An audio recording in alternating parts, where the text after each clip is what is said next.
There we go. Welcome to, what's the name of this podcast? Are we currently the clean room? recording? Yeah. IDW CleanRoom. Controlled environment for uncontrolled conversation.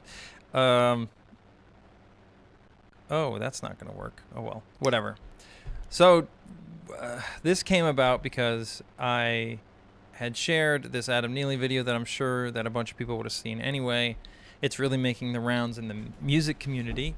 And the video is called Music Theory and White Supremacy, and it's from a guy named Adam Neely, who has a really cool YouTube channel. I really recommend checking it out. It's I'm not super into music, except that I am, meaning I don't play in a band, I don't do it professionally, but most of my friends are musicians, and I play casually, so music is interesting to me, and I understand enough about it to get something out of listening to his videos. So if you like music at all, or if you're at all interested in the theory behind music, his YouTube channel is actually really, really cool. So I watched this video expecting him to, I don't know what I expected, but every time that there was something I could get out of this video, I felt like it was completely undercut by the label of white supremacy. And so I shared it on the Discord, and two people in particular also did not like it, and they're way more invested in music than me, and so we decided we would talk about it. So Cody is here, and Juice, but I don't know if Juice is going to use a different name. Let's see. Juice is fine. You can call me Joe. Juice or Joe. Okay. Let me see if I can switch. And don't forget Arco as well. Where are you? Where is you? Say something again. Hello. There we go. There's Juice. This is Oh Arco. my God.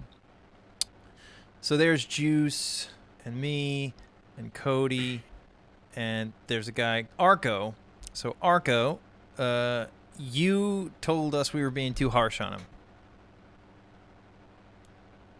him. Pretty much, but not for the reasons the listener might suspect. I was saying it was too harsh more on philosophical grounds. Okay, that's fair.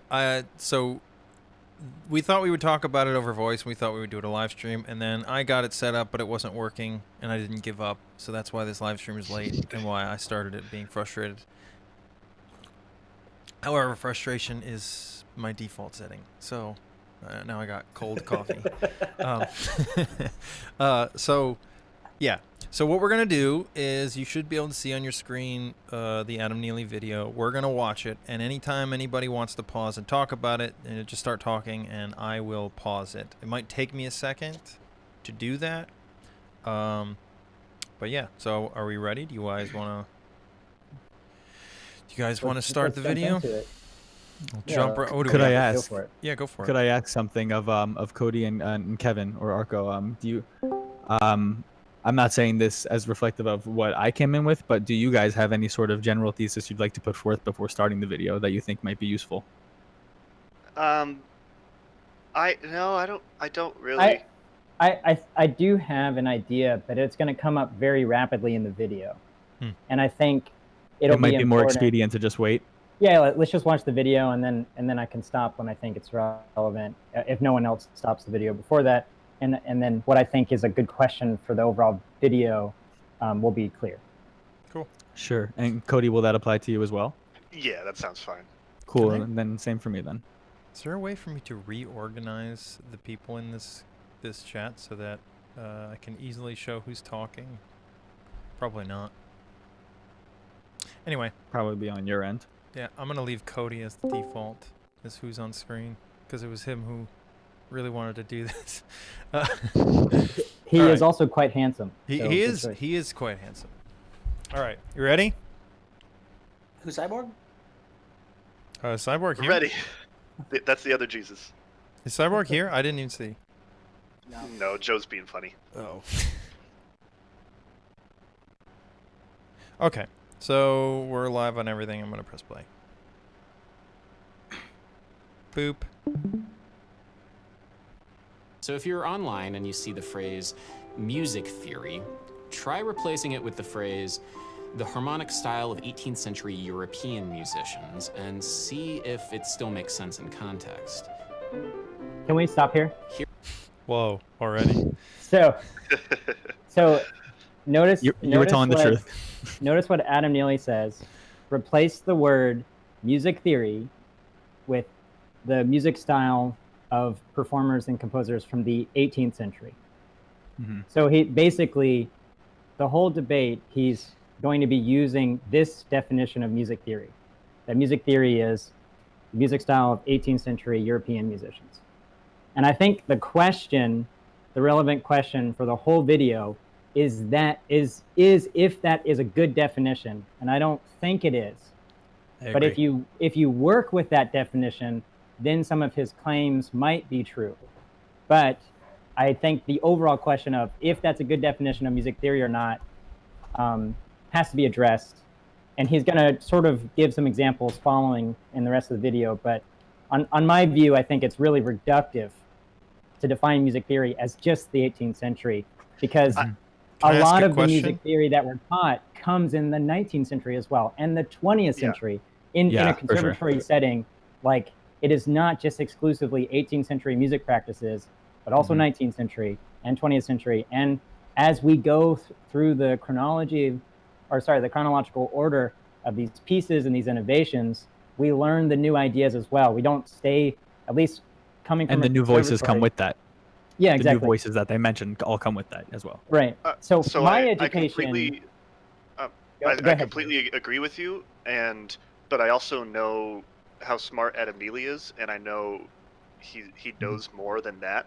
Like, he knows, if you don't just narrow it down to just 18th century music theory, because there have been so many developments since then, and I know that Adam knows that. So if anything, it kind of makes me think he's more referring to it as the style that sort of it's like the seeds that were planted in the 18th century, and then fresh out from that. That's a good point to consider too as we go along. Like, is he starting here, and is he going to expand it? Like, what's going to happen there? Yeah, Kevin, you were going to say something else as well. I'll jump in afterwards, but you were going to say something before Cody was in. Keep going. I can't remember right now, but it might come up. Got it. I guess I'll just finish here and just going up. You remember? Well, yeah, I think so. Now, so in the string of examples that are going to come up, he's basically going to be saying that this is the way the word music theory is kind of used in our culture. That's where I was going to go with it too. You go first, and then I'll go. Yeah, so like he's referring to kind of a colloquial usage of the term music theory, rather than the definition that you might get at a formal music school. Yeah, and if I may, so part of the problem that I have with the video in general is, it has nothing to do with the reckoning of how cultures develop and what kind of ists and isms might have come along with that, as we all know in this kind of community we have. My biggest problems are he like simultaneously does both of the. It's almost like the Mahan Bailey thing, but not quite insofar as he sometimes they use music theory to mean figured bass and 18th century, and then sometimes they say, oh, it's about what we mean when we say music theory and pop culture, and he's going to go in and if I remember correctly, he's going to show a couple articles and Reddit posts about does this hip hop producer know music and everything they're talking about in the videos goes very well into the 20th century of extended harmonies and jazz music and all the things that grew out of the European tradition. You know what I mean? And that's why, and I mean, it's going to kind of like Arco said, it opens up on a philosophical level of like, it gets into these broader questions of, hold on, go back and define what you actually meant by that. And right. At certain points, they're going to talk about like what voices need to be represented. And it's like, what actually constitutes a voice? We can get to that with later stuff in the video, but they're actually kind of inconsistent with that, I think, of what actually constitutes a voice. For sure. And so what I think happens is there's a conflation that's occurring in the whole video, a conflation between music theory as talked about in popular culture or broad culture, the common culture, and then music theory taught and talked about and discussed in the formal tradition, the academics. Sure, part of and present-day conservatory, you intend. Exactly. So, like, I think that's something that's not really addressed, and Adam is going to jump between the two over and over again. But I think if we're going to have a discussion about like white supremacy in the broader culture, then we should stay in the realm of the broader culture usage. Or if we're going to talk about Absolutely, white sure. supremacy in the academic world, we need to look at the academic world. It's going to be really hard to answer the question, is there white supremacy in either space, if we're jumping between the two? It's going to make it very unclear. Sure. And there is something you actually said, and I don't want us to get caught up too much in the beginning here because there's so much video left, you know. But I'm glad we're off to a great start. But Arco, you actually had something really cool. You made a really interesting clarification in the Discords, and one of the things you said was, you know, as I was kind of bringing up the way in which they sneakily kind of avoided talking about how all of these, you know, quote unquote underrepresented voices had music that developed out of European tradition. You actually came in and agreed with that, and then you kind of came in with the point of, if we're talking about the broader discussion of aesthetic judgment and what constitutes, you know, and Right. they're going to bring Schenker up later, so there's plenty of time to talk about that. But I think what you said when you were bringing up, let's actually talk about, is there white supremacy in this or that? The question of aesthetic judgment can become relevant there as well. Yeah, for sure. I think that's really that's where I think we should be looking at this. Like, why do we value the things we do? Yeah, why do we think this is beautiful and this is not beautiful? What's the reason? Sure. And I don't think music theory answers that question. Sure. Right. And was it intended to? Some say yes and some say no, but yeah. All right. I'm good. Let's do it. Let's keep going. Okay. Where'd Cody go? I'm still here. Oh, it disappeared for a second. Okay. Ready? Can we continue? Yes, please. 14 more seconds. Here is an article that claims to explain the genius of Lady Gaga using the harmonic style of 18th century European musicians. The article then goes on to highlight her song Bad Romance's use of the raised leading tone in a minor key, which was very popular in 18th century Europe. Very cool. This is a class that you can take all about the harmonic style of 18th century European musicians, and the way that you can tell is by looking at the course catalog, which has a lot of tonal harmony in it, which was very popular in 18th century Europe. This is a thread on the electronic music producer deadmau5's subreddit, which asks, does Joel use the harmonic style of 18th century European musicians? Well, no, he doesn't use the same vocabulary that Mozart did, and he is very clear in interviews that he uses a different skill set. Do you self-identify as a tech guy or as a musical artist at this point? I think I'm more tech than, you know, Mozart or whatever the hell. What about need help understanding how this progression fits in with the harmonic style of 18th century European musicians? How many of you guys know the harmonic style of 18th century European musicians? Did the Beatles know much about the harmonic style of 18th century European musicians? Etc., etc. Yes, they did. You get the point. Yeah, so this is what we were talking about before, of the conflation of 18th century only with 18th, 19th, 20th. Yeah. You know, sorry guys, could you hear me? The video was still going. Yeah, no, we could hear you. Sure. Gotcha. Thanks. Yeah. It kind of makes me shake my head just seeing all the because it seems to me like he's being disingenuous. Hey Cody, your video's not loading. My video's not loading? I don't know if you care. Can you guys see my... Oh shit. Yeah, if it's not loading for you, whatever. I don't care. You can just check it out later or something. I don't care that much. Okay. Sure. Yeah, it kind of, right off the bat, it seems like Adam Neely's being disingenuous to me. I think it might seem that way because you're a musician too, so you know that we have to give... Adam is very talented. He's smart and talented, so he knows all of those things. Like, he knows music theory. And he knows that most of the people asking that, especially... I don't remember. I think there's a baby bit of lag on the screen, but he definitely flashed like the hip hop head subreddit or something. And modern hip hop for sure has like instrumentals that are very much in line with 19th and 20th century stuff, you know. And like he for sure knows that. Like, there's no way he doesn't know that, which is why it's like, it made me just not shake my head, but tilt my head in one direction like a puppy. You know what I mean? But and that's kind of what initially hooked me to the video, because my thought process was, well, I'm trying to give him the benefit of the doubt, and so I'm thinking, like, okay, I know he knows better than this, so what is the actual point he's going to make? But I don't think he ever really gets there. He, like, focuses really hard on 18th century. It was so long ago. And we learn about So I took 4 semesters of music theory in community college, and by the 3rd semester, you're learning like 19th and 20th century stuff. Absolutely. Like not even a community. You said that was community? Yeah, that's community college. Okay, so there you go. Yeah. So I don't know. All right, I guess I'll have more to say in about 15 or so seconds. He's going to get to a weird point, so we can let it rock. All right, Jimmy. We ready? Yep. I got to figure out a better setup for this. Yeah. It's a good trial run. Even though the analytical models, the music theory, that might help in understanding the music of Beethoven might not help in understanding rock music, or country, or R&B, or electronic dance music, or any of the styles of music that you, the person watching this video, are statistically more likely to listen to and make part of your life than the music of Beethoven. Let me put it this way. What most people think of as so that was the part. Theory. Yeah. So that was the part. There's a lot to tackle there. Yeah. You want to go first?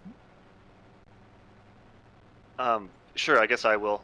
He flashed that thing showing all the genres people listen to. And all of those are like Western derived genres. So later he'll get into the video and be like, why do we focus so much on Western music when there's East Indian music and whatever else? But yet all of his audience is listening to like rock and roll and jazz and pop and whatever else is there. And one of my big questions that maybe we'll talk more about later, or maybe get into it now, but one of my big questions is, it's like, which came first, the chicken or the egg? When we're going to school, are we focusing so much on Western music because that's what they tell us to focus on? And like when we grow up and we become musicians and we're making compositions and writing songs, are we just writing those things because that's all we've been exposed to? Or is it, like, I just don't know which comes first. But then even just this fundamental question of like, oh, well, you can't really use this style of music to analyze country music. And it's like, yeah, you can, and rock music. And it's like, yeah, plenty of musicologists have done that. There's a musicologist named Alan Pollock who's done tons of studies on Beatles music, and he's just outlining. He does Roman numerals of every Beatles song. Yeah, and he even uses figured bass too. God, heaven forbid. Yeah, he uses figured bass, and reading through those helped me understand Beatles songs tremendously, and it helped me make connections and see pattern recognition. Now. Mm-hmm. Of course, all of this stuff was invented before recorded music was invented. So to give Adam the benefit of the doubt, there's a whole aspect there. Like, you can't analyze the way a snare drum sounds via music theory. You can't analyze how a vocal was recorded via music theory. Sure. If that's the point he's making. He doesn't really make that clear. And there are plenty of there's like timbre and color, like synthesizers weren't invented until the 60s or whatever, so you can't like analyze a synthesizer sound with music theory, but you can still analyze a composition. Your general point is that it gets in a bunch of other stuff will come that is maybe not really served much by what we're taught at school, quote unquote, but but all the stuff he mentioned very much is. And what I was going to say is, like, the whole thing about, the stuff that helps us analyze Beethoven might not help in understanding, XYZ, rock, country, this and that.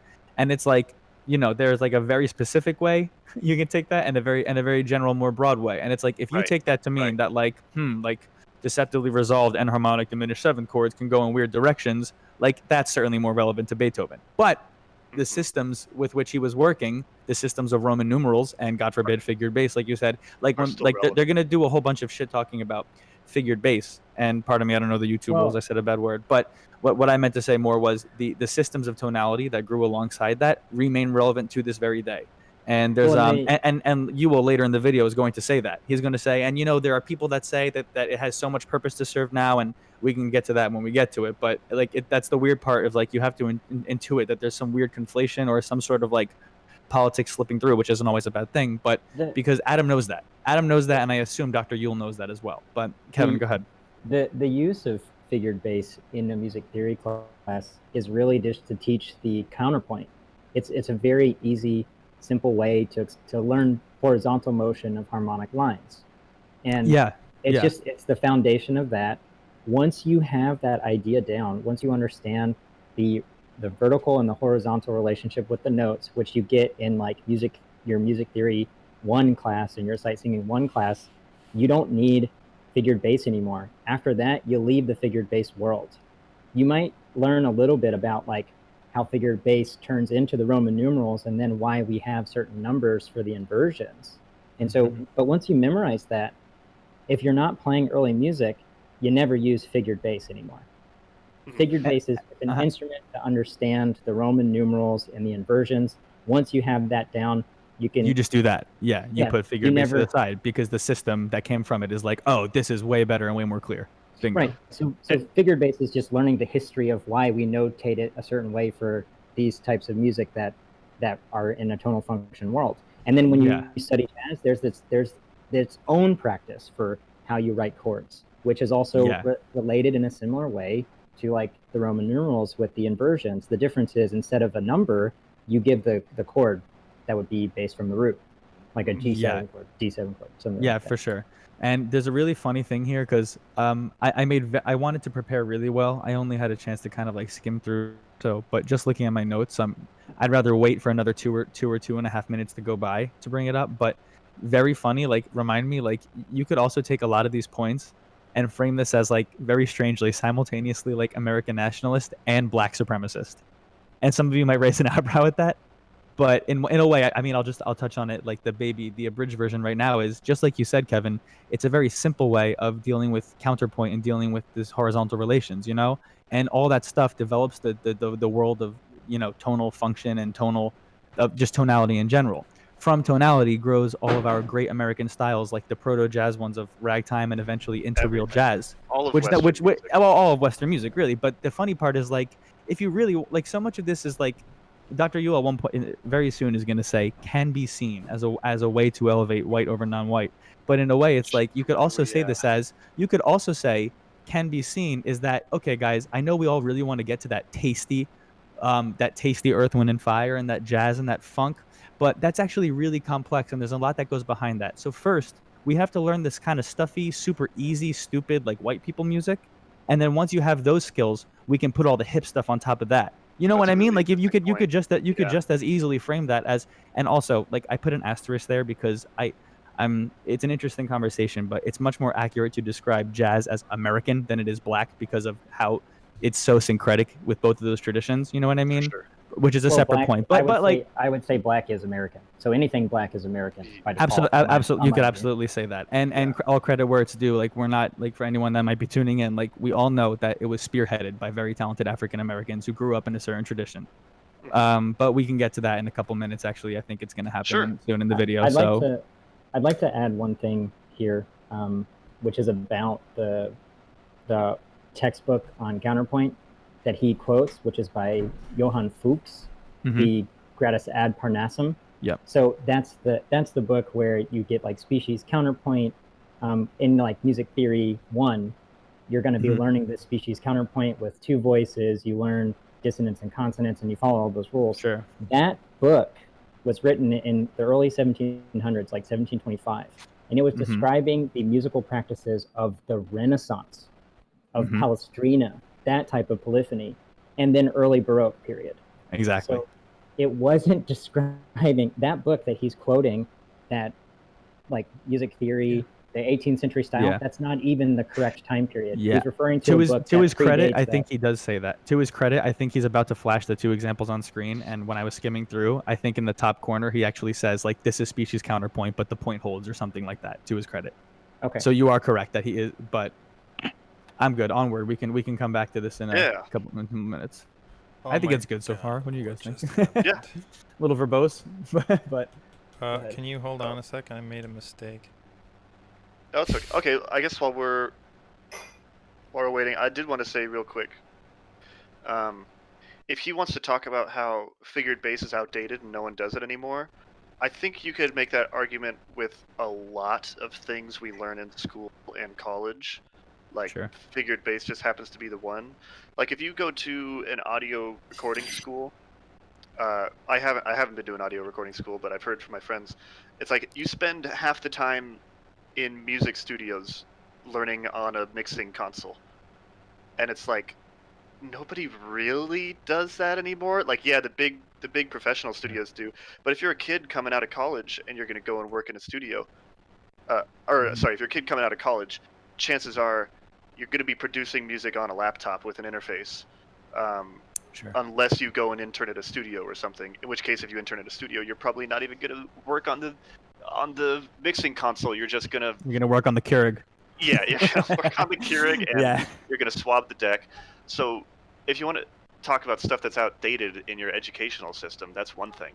But then to use it as like, it's like, we still use this even though it's white supremacist, and we still use this even though it doesn't serve our interests when we should. It's just like, I don't know, man. Are you ready, Jimmy? Yes. Yeah, let's do it. Yes. Yes, I am. Ready? All right. Yep. All right. We haven't even gotten through the first part. Actually does a pretty bad job of describing musical practice in most styles of music. Instead, this has kind of been used as a means of comparing all music from all people across the globe to the stylistic practice of a select few musicians. These guys versus, say, I don't know, these guys. Sigh. So, can you spot the difference between the tonal who's that composers musician on the left top? and the tonal Who is that? composers? Is that Boulanger? I can't see. I don't know. Well, no, Boulanger wasn't American. Excuse me. That's the only one I don't think I know off the top of my head. It's some lady.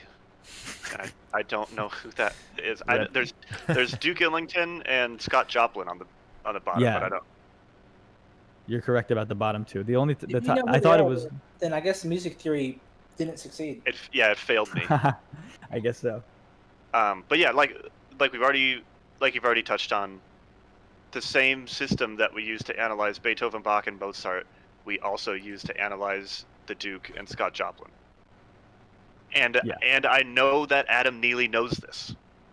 So I know he knows this. So what the hell is he saying? Yeah, and maybe put an asterisk that when we say the system, it's obviously in a less formal way. It's not with the figured bass, but in the system of we live in a tonal world, and within that tonal world, certain harmonies have certain functions, and they go to certain places. Exactly. You know, flashing Ellington and Joplin, and then trying to divorce that from the dominant tonic relationship that grew in Europe. And by the way, insanity. You know, it's insane. Well, it is insane. And also, there are so many things that like I'll say and say, oh, like we'll come back to it later when he makes this point again. But nowhere in this video do they talk about the overtone series except for when he starts getting into Pythagoras for like a second. And that's in a way, in a very, he's joking at it. He's like, yeah, it was like, well, it was like hand waving away at like, oh, this is just another attempt at like shitty white men to try to like make everything objective. And it's like, well, you do have to talk about the physics behind that and the ratios of certain notes to other notes. And like, there are mathematical reasons why maybe this to a majority of people, whatever, all the necessary caveats sounds more consonant than this, you know, like there's a reason why a perfect fifth is more consonant than a minor ninth. Duh. You know what I mean? Exactly. So, but we can go on. Yeah. Okay. Are we sure we don't want to talk about this Yeah, for whatever. 20 minutes? No, I'm kidding. It's good. This is going to be a long live stream. It's okay. Yeah. There's on the right. That's right. The ones on the left are American. The ones on the right are German. And they clearly wrote the better music, which is why we study them. They clearly have the superior music. They clearly have a superior culture. They are individuals of genius who rise above the degenerate masses and their degenerate music. They are... Part 1. The white racial frame of music theory. It's funny. Hi, my name is Philip. That was kind of funny. Walter was I am Austrian, associate I take professor of issue. music theory at Yeah. Hunter College here in New York City. Dr. Ewell gave the keynote speech at the annual Society for Music Theory conference. Our white racial frame believes that the Jesus. music and music theories of white persons represent the best framework for music theory. It's part of everything that we do, white racial framing in music. All of the materials that we use in our music theory classes, for sure, are so deeply indebted to whiteness. In his paper, The White Racial Frame of Music Theory, Dr. Ewell says that music theory can be seen as a racial ideology in which the views and ideas of white persons are held to be more significant than the views and ideas of non-whites. Woo, okay. Let's stop here. Racial Yeah, let's ideology. definitely stop there. That Go sounds ahead. like some So, okay, so what Adam Neely is going to say next is that sounds like some critical race theory. But I really think if we're gonna talk about the claim that was just made, we're gonna have to use something like critical race theory to unpack it. So it's like, I think he shoots himself in the foot by trying to avoid that type of philosophy, and just is going to be like, let's just take this for granted and move on, because that's a big pill to swallow. Like, here's the claim once again. Wait, does he avoid it? If I recall, he's gonna like make like a little like Trump jab, like, because they banned it like 2 days ago, and then he's like, oh, I don't want to do anything like that. But I mean, I think implicit in that is that, like, I know, like, we're on the same page, and they kind of move on from that, given that it's a truth. He makes a joke, but what I mean by talking about the critical race theory, I think, like, what critical race theory does is it looks at the semantics of race, and like the meaning of the word race, and then how race is used in culture. But that's not given to us in this video. So like race is such a broad term and means so many things to different people. So then when we see racial ideology, that term is so broad and so vague that it could apply to so many things he's going to say in this video, or so many things someone else would say with the opposite view. It's not informative enough for us to really. He doesn't sell it. Supporting that claim. Yeah. What was I going to say? I can piggyback off of that, but I'll let the video play for like another 40 or so seconds. But notice that this is what I brought up before. Notice that he says music theory can be seen. That's going to be really important, talking about the works of a lot of other now dead people, about what they did and what you can do with it, and how things can be seen. Not necessarily, the whites are sneaky, but they're not that sneaky, But you can let it play for like another half a minute or so, or even 50 seconds. Just do it. I just want to say, as a lay person, I watched this and I was like, what a coward. What a fucking coward.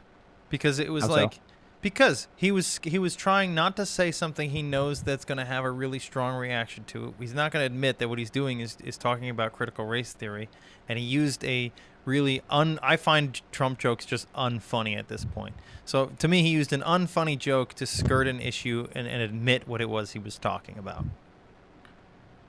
Yeah, I guess that's kind of what Kevin was saying. Yeah, okay. I don't think it helped him. I mean, I agree with you that it didn't help him. I feel like sure. It feels totally dishonest. But honestly, that's how I feel every time critical race theory is talked about. It's like everybody knows how bad it sounds the way that it's talked about. It doesn't sound helpful. It doesn't sound like I said, it has a bad PR department. A bad PR department, but a lot of power. Yeah, but it retains that power by never ever being honest about itself.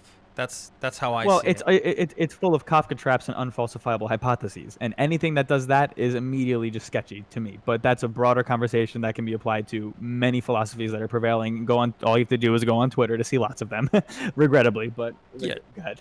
I agree. All right. Well, I just have a complaint about the critical race theory. This is where I think you guys were misrepresenting it. Go ahead. Because like what critical race theory have you guys read? What philosophers? None. I read a little bit of Crenshaw. I don't even know who that is. The woman who coined the term intersectionality. Kimberly Crenshaw. Yeah. Kimberly. Okay, with but the then, accent aigu. But that's race theory. Yeah, that's not really critical race theory. This is the argument Sam's always making about like, have you guys read the philosophers? And like, ultimately, no. And I really don't care, because like, what philosophers in a university say have little to no effect on my life, but the words critical race and theory put together have started to have a serious effect on my life. And so if the people who've come up with these terms are not going to make sure that they're used properly, then I don't care what they claim it is. It is what it's manifesting itself to be. No, sorry. I had a bunch of lag, so I don't know what you said. But the issue that I'm seeing is, if you haven't read the philosophy, then to make a claim about the philosophy uninformed seems to me like a bad practice. Okay, I'm going to reiterate what I said then, because it was specifically, I said, like, that's the claim that Sam's always making. And I get the claim. However, ultimately, what a bunch of academics are saying about any philosophy is irrelevant to my life unless I choose to go look at it. But the words critical race and theory put together have become seriously impactful on my life. So I don't care what the people who coined the term or the people at the head of it are saying it is, if they're not making sure that the way that it's entering common parlance and how it's being used in reality is really fucking with my life. So like, I ultimately don't care what they say if they're not. It's not on the responsibility of the academic. It's not on the responsibility of the academics for how people in society use it. I don't agree. That's how society. That's how society. That's a responsibility for society, and the academics are doing this. They're trying to do it responsibly by being abundantly clear, having their works reviewed by other people who have counter arguments. They're doing this in a way where they're facing counter arguments. They're discussing this, and it's a very healthy dialectic. But broader society picks it up for political reasons, and then the philosophers will come out and say, "That's not what I said. That's misrepresenting my view." The responsibility is on the people who are saying it wrong. I think you're agreeing with Jimmy there, because what you're saying is that what critical race theory, you maybe put a little TM after it, has now become something different in the public eye, and it's being treated that way. So and it's like, we know it's an outgrowth of critical legal studies. How many people have read those? You know what I mean? How many of Jimmy is not criticizing the philosophy. He's criticizing the political rhetoric that society is using. Correct. Just to be clear. Correct. Surrounding that okay. But here's my point. I think we should be clear when we say that for the listeners, because they need to know that we're criticizing a political instrument, but not the ideas and concepts which we can use and help us understand what's going on in society. Yeah, that's a nice way of phrasing it. Is doing too. So are you basically saying, like, I think to provide a good counterexample, just to show the I guess the concept as translatable, would it be like saying, like, you don't think Charles Darwin should be held accountable for what social Darwinists later said in the following decades?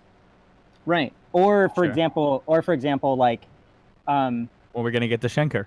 You know what I mean? you shouldn't hold like Marx responsible for the National Bolsheviks who wanted to have an ethno-state, who just used Marx's concepts. Okay, so here's a question. This is not quite the same thing, but I think in Edinburgh there's a Hume building that they're removing his name from it because he was a white supremacist. Does that fit into your frame where we don't hold these things? I mean, because Hume isn't remembered because of his white. But my point is philosophy is doing. But my point that's is not what critical race theory does. No, I know. But wait. I'm specifically responding to your claim about we should be able to separate it. So I'm saying Hume is not named. Hume's name is on that building not because he was a white supremacist, but because he was a very influential philosopher, right? Yeah. I mean, we can agree. So why would we be talking about something else about him? I don't know why people. I think you guys are agreeing. I don't know why politics would want to do that per se, but that's not what critical race. That has nothing to do with what the critical race theory philosophers are talking about or writing about. They're not telling people to go and take names off of buildings because our ancestors in the canon had racist views. They're writing about Hume. They're using Hume's ideas as arguments for why we should do this or do that. They are using Hume. They're using Kant. They're using Aristotle. I agree. And all those people had bad views. I agree. That's why I said there was something darkly humorous about Hume specifically being the one that they're taking down, just because it's just funny to me.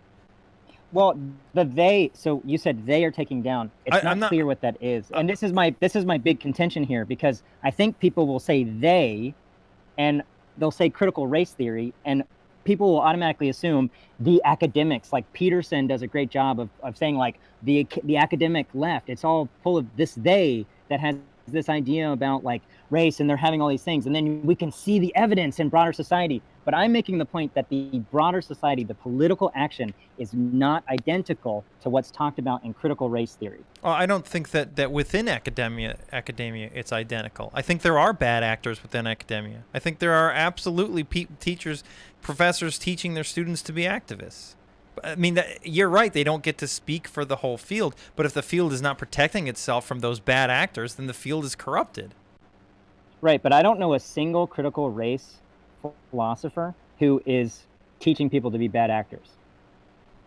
I mean, Robin DiAngelo. That's not a critical race philosopher. She's a sociologist. A shitty one. That's not in the field of philosophy. That's not critical race theory.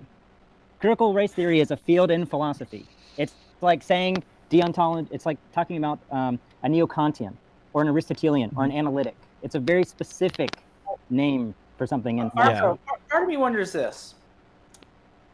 If I'm Robert Oppenheimer, do I simply get to say, I didn't tell people that they should be using nuclear bombs. That's where I was going. Showed them how to make it. What? That's where I was going too. I mean, I don't like this idea that people are not accountable for what they bring into the world. If you bring something, they are accountable, but what you're not even representing what they bring into the world is what I'm saying. Yeah, but it seems like we're speaking past one another about what constitutes critical race theory, and it's kind of like what was happening with the term music theory earlier. Yeah, Kevin is being very adamant about the stuff that grew out of critical legal studies and has remained there and is continually debated. And Jimmy, it seems like you're talking about the general vibe of whatever you want to call it, social justice run amok under the guise of critical race theory, when in reality they're political actors. Am I getting warmer here? I mean, sure. If you're the scientist, of terms here, because Jimmy means when he says critical race theory, he's referring to what I am calling a political body. But critical race theory for me is a very formal definition. Sure. Would you agree that whatever philosophy they might have is at least in some way influenced by critical race theory, or at least some of its more foundational principles? Or would you say that's something? The political instrument? I mean, would you say that like this political body that you're describing, would you say that they at least would you say it's fair to say that they at least draw some of their ideas and inspiration from the critical race theorists, or at the very least the postmodernists and the French intellectuals, if you will, and then maybe mixing that with some of the parts of critical race theory that might be causing some of these problems? Because it sounds like you're very much correct me if I'm wrong, I don't know how much you're agreeing with Jimmy, but you are very adamant about putting this line between who are the critical race theorists and who are these losers run amok, if you will. Whatever right, it but is. I don't even know what ideas are being used that are like taught by these critical race theorists. By which critical race theorists? Let's just put a pin in it there and continue with the video. Well, I do want to respond a little bit though, because I think it matters. Okay. I think can we have like a moratorium? Like you can respond for a minute and then we continue with the video. Sure. I got 1 minute. I want to say this that I mean, if I had a business and I started selling, I don't know, whatever the fuck it is. I'm selling some kind of a device, right? Somebody sells a knockoff device with the same name. I'm going to get ahead of that. And I'm going to say, this shit ain't mine. It does not represent me. And if I don't do that, then I'm going to, lose a lot because I didn't get ahead of it. And my argument is the academy is now the worst things happening in the academy, not the best things. I agree. Like, most people are not academics, which is another reason, like, not to go on a tangent, but this is why too many people are going to college. But the worst aspects of academia, the lowest, to use a term somebody used, the lowest hanging fruit, the stuff that's easy, is escaping into the real world. And the academy is not doing a very good job of maintaining the control over what something means by not getting ahead of it. I've never seen a critical race theorist professor on the news saying, I don't know who these people are, I don't like them using this term, it has nothing to do with what we talk about. I've never seen that happen. I've seen multiple philosophers, Kwame Appiah, Charles Mills, all come out and talk about how things are being misrepresented. They're not the people who are getting on the news, but they're the people writing this philosophy. The people who are getting on the news are those that are going to make this controversial statement that can misrepresent something, because there are private companies out there who have a spin they're trying to put on something. So they're going to bring someone on air that's going to support the spin they want to put on it. All right, that's fair. That's fair. Sure. That's fair. Can I ask one question, and then I'll shut up, I promise. Is there a point where the term no longer means what it was defined to mean? Is that possible? Well, I don't think a word has one meaning in all contexts. So I think we just have to be clear what we mean when we say critical race theory. Mm-hmm. So there can be like we talked about this with the music theory here and how Adam is conflating it. There's the academic version definition and then this common usage definition that he's talking about in this video when he went through that whole scene of like, you know, our hip hop and the Lady Gaga news article and all of that stuff. And that definition of music theory is different than the academic definition of music theory.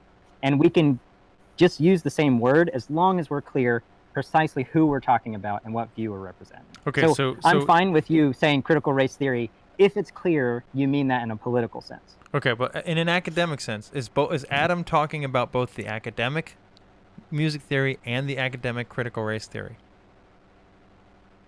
Well, he definitely was talking about music theory used more generally in broader society. That becomes evident later in the video. So if you want to say there's a conflation and some sort of dishonesty there, that's where it would be. Mm-hmm. I don't think he really addresses critical race theory, like intentionally. I think he tries to shy away from it, and I think that's kind of a problem. I don't think he's clear on which version of music theory he's talking about either. Kevin, it sounds like what Jimmy's trying to say, or at least some of it, is that like when we say these ideas that come out of critical race theory, I think most of us know what we're talking about, and it seems like you're getting very adamant about like, well, which person said that, or I know someone who defended that, but it's like when we talk about the things of, and I'm going to list some things, I'm not supporting or going against, I'm just listing, but things like microaggressions and, you know, stereotype threat and unconscious bias and whiteness as property and critiques of liberalism and colorblindness and things like that. Those are things that are from critical race theory and then are being co-opted and, taken into this more this broader political ideology that you were saying. A microaggression was coined by a psychiatrist. No, I'm not. Like I said, I wasn't claiming anything. I literally just typed in critical race theory and took it out of the list. Right, but so critical race theory, as defined in this cultural sense, would have that in the list. But just so it's clear, like microaggression is a psychological concept that was adopted. Sure. I think we've addressed that. Yeah, I'm just trying to find a common ground for you and Jimmy mostly. Well, I mean, I'm not sure we're no longer in contention. Okay. Like it seems to me that's like that's good. Find common ground, but I sort of take issue again with what you said about microaggression being critical race theory. I mean, where did it come from? It might be used now because like a philosopher would be looking at how society would be using it, and so they would have to use the words. Can I just say, I'm hearing more about critical race theory and less about this contention on music theory. And I want to just watch the video. All right, let's do it. I can't hear any discussion about critical race theory. I want to hear about the music focus, though. Yeah. Okay, go ahead. Okay. All right. Go ahead. Some critical race theory jargon, and as we've learned recently, that is un-American, so I don't want to talk about that too much on this channel lest we be accused of un-American activities. So to try and figure out why American music theory is not built around these American composers, we're going to focus on just the music, and we already kind of have done that. We saw how music theory in popular culture can simply just mean the harmonic style of 18th century European musicians. And there are some musical elements which are unique to that style that are not shared in other styles, which are oddly prioritized. One thing I like to talk about, which because it's so funny, is figured bass. Figured bass is a system where numbers indicate intervals and chromatic alterations above bass notes. It's kind of like a 17th century shorthand, like chord symbols, a means of getting by on the gig. Musicians would read off of figured bass charts and improvise their parts, which was a practice called basso continuo, or simply continuo. And as a cellist who's played a just lot described of the lead continuo sheet with some really good Baroque groups, figured bass is something I live and breathe. I love figured bass. I understand it intimately. When we think about having it in our music theory textbooks, are you kidding me? Here is a music theory textbook from What? 1725. What do you mean, are you kidding? Yeah, that seemed like a bit incredulous. Which honestly does not look that much different from a You want to talk about that? No, it's fine. Just keep going. Book from Well, it's not a 2011, good Harmony argument, and really. voice leading It's like, by Oh, Caldwell sorry. and Shackle. Yeah. Nothing has you know, really just for everyone. changed in he 300 like makes a years, claim and goes, "Are you even kidding though me?" music has Okay, changed but quite like, a lot. you know, Yeah, Nikolai like, why are they kidding you? Wrote Yeah. Why? What was I gonna say? This is what was it gonna? This is like when he says understanding.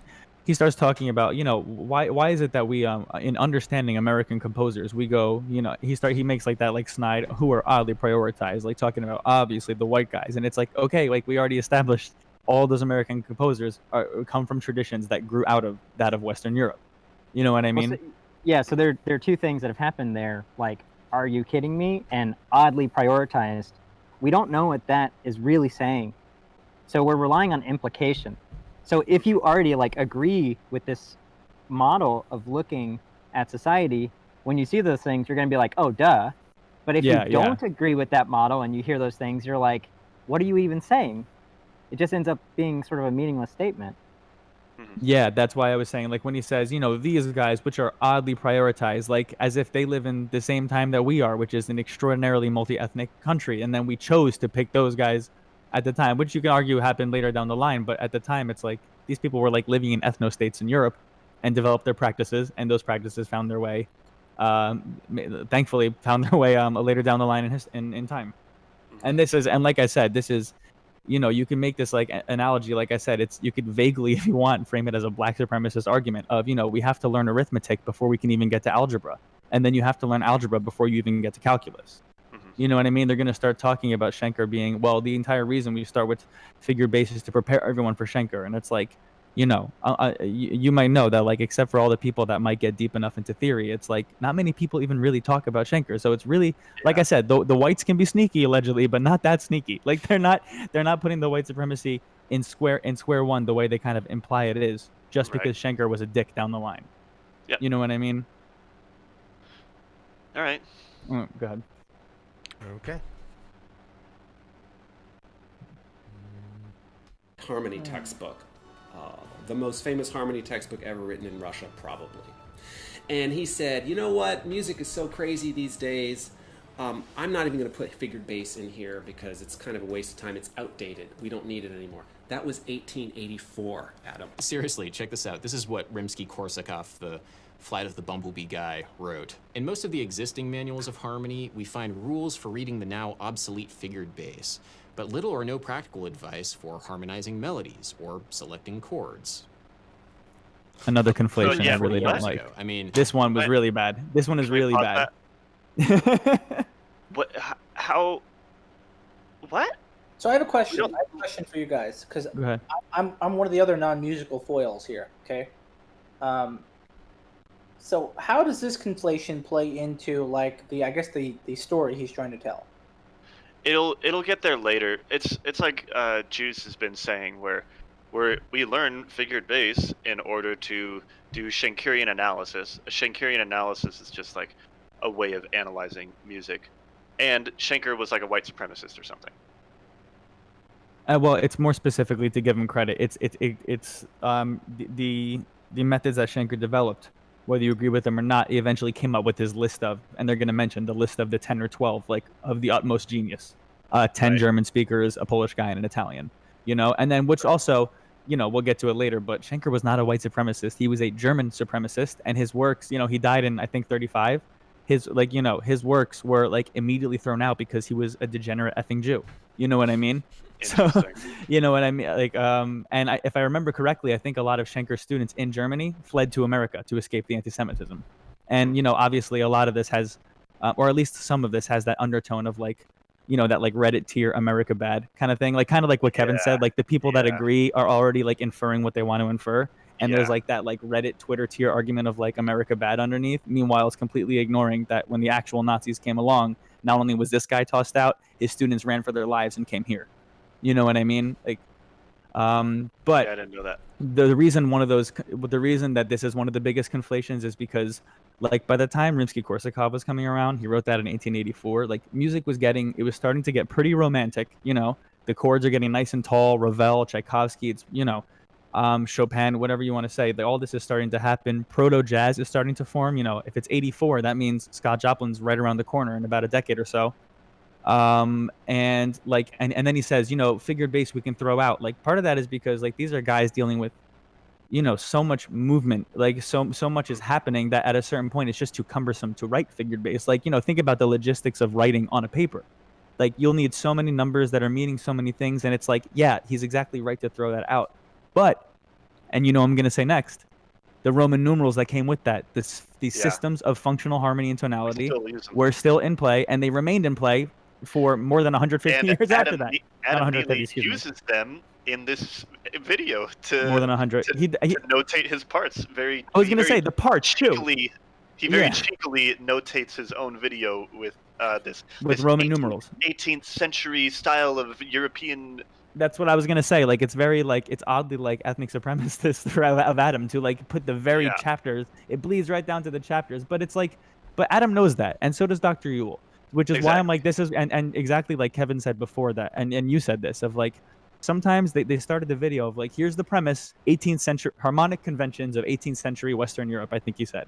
And it's like, we know very well that you go into 19th century, he's late 19th century, Korsakov, I think, and then into 20th century. And it's like, you know, these old stuffy dead white guys who did this. It's like, also keep in mind, it's like WC said, like the rules don't make the art, like the art makes the rules. These weren't a bunch of white guys who sat around one day and said, we're going to write the rules of music today. They wrote music, and independently in several places in Europe, a lot of people kind of started figuring out the same things. They started figuring out these 5 1s, and they started figuring out, like calculus developed simultaneously. Was it Leibniz and Newton, I believe, simultaneously? Which means maybe there's something to that. There's something underneath that, and it's like, right. You feel me? And it's like you know, the conflation of first we meant 18th, and now we're talking about all this stuff that like actually went way bigger than that. You know what I mean? Sorry, right. my dog is here. Kevin, you have your mic on. Do you want to interject? Oh no. Go ahead. I was going to, but I think we reached a good place to go on. Cool. Might as well be explaining this book or this book or this book. Like, nothing has changed in 140 years. We don't have to perpetrate a system which is, once you actually look at it, kind of ridiculous. Figured bass is totally useless in understanding any kind of music that isn't Western or tonal.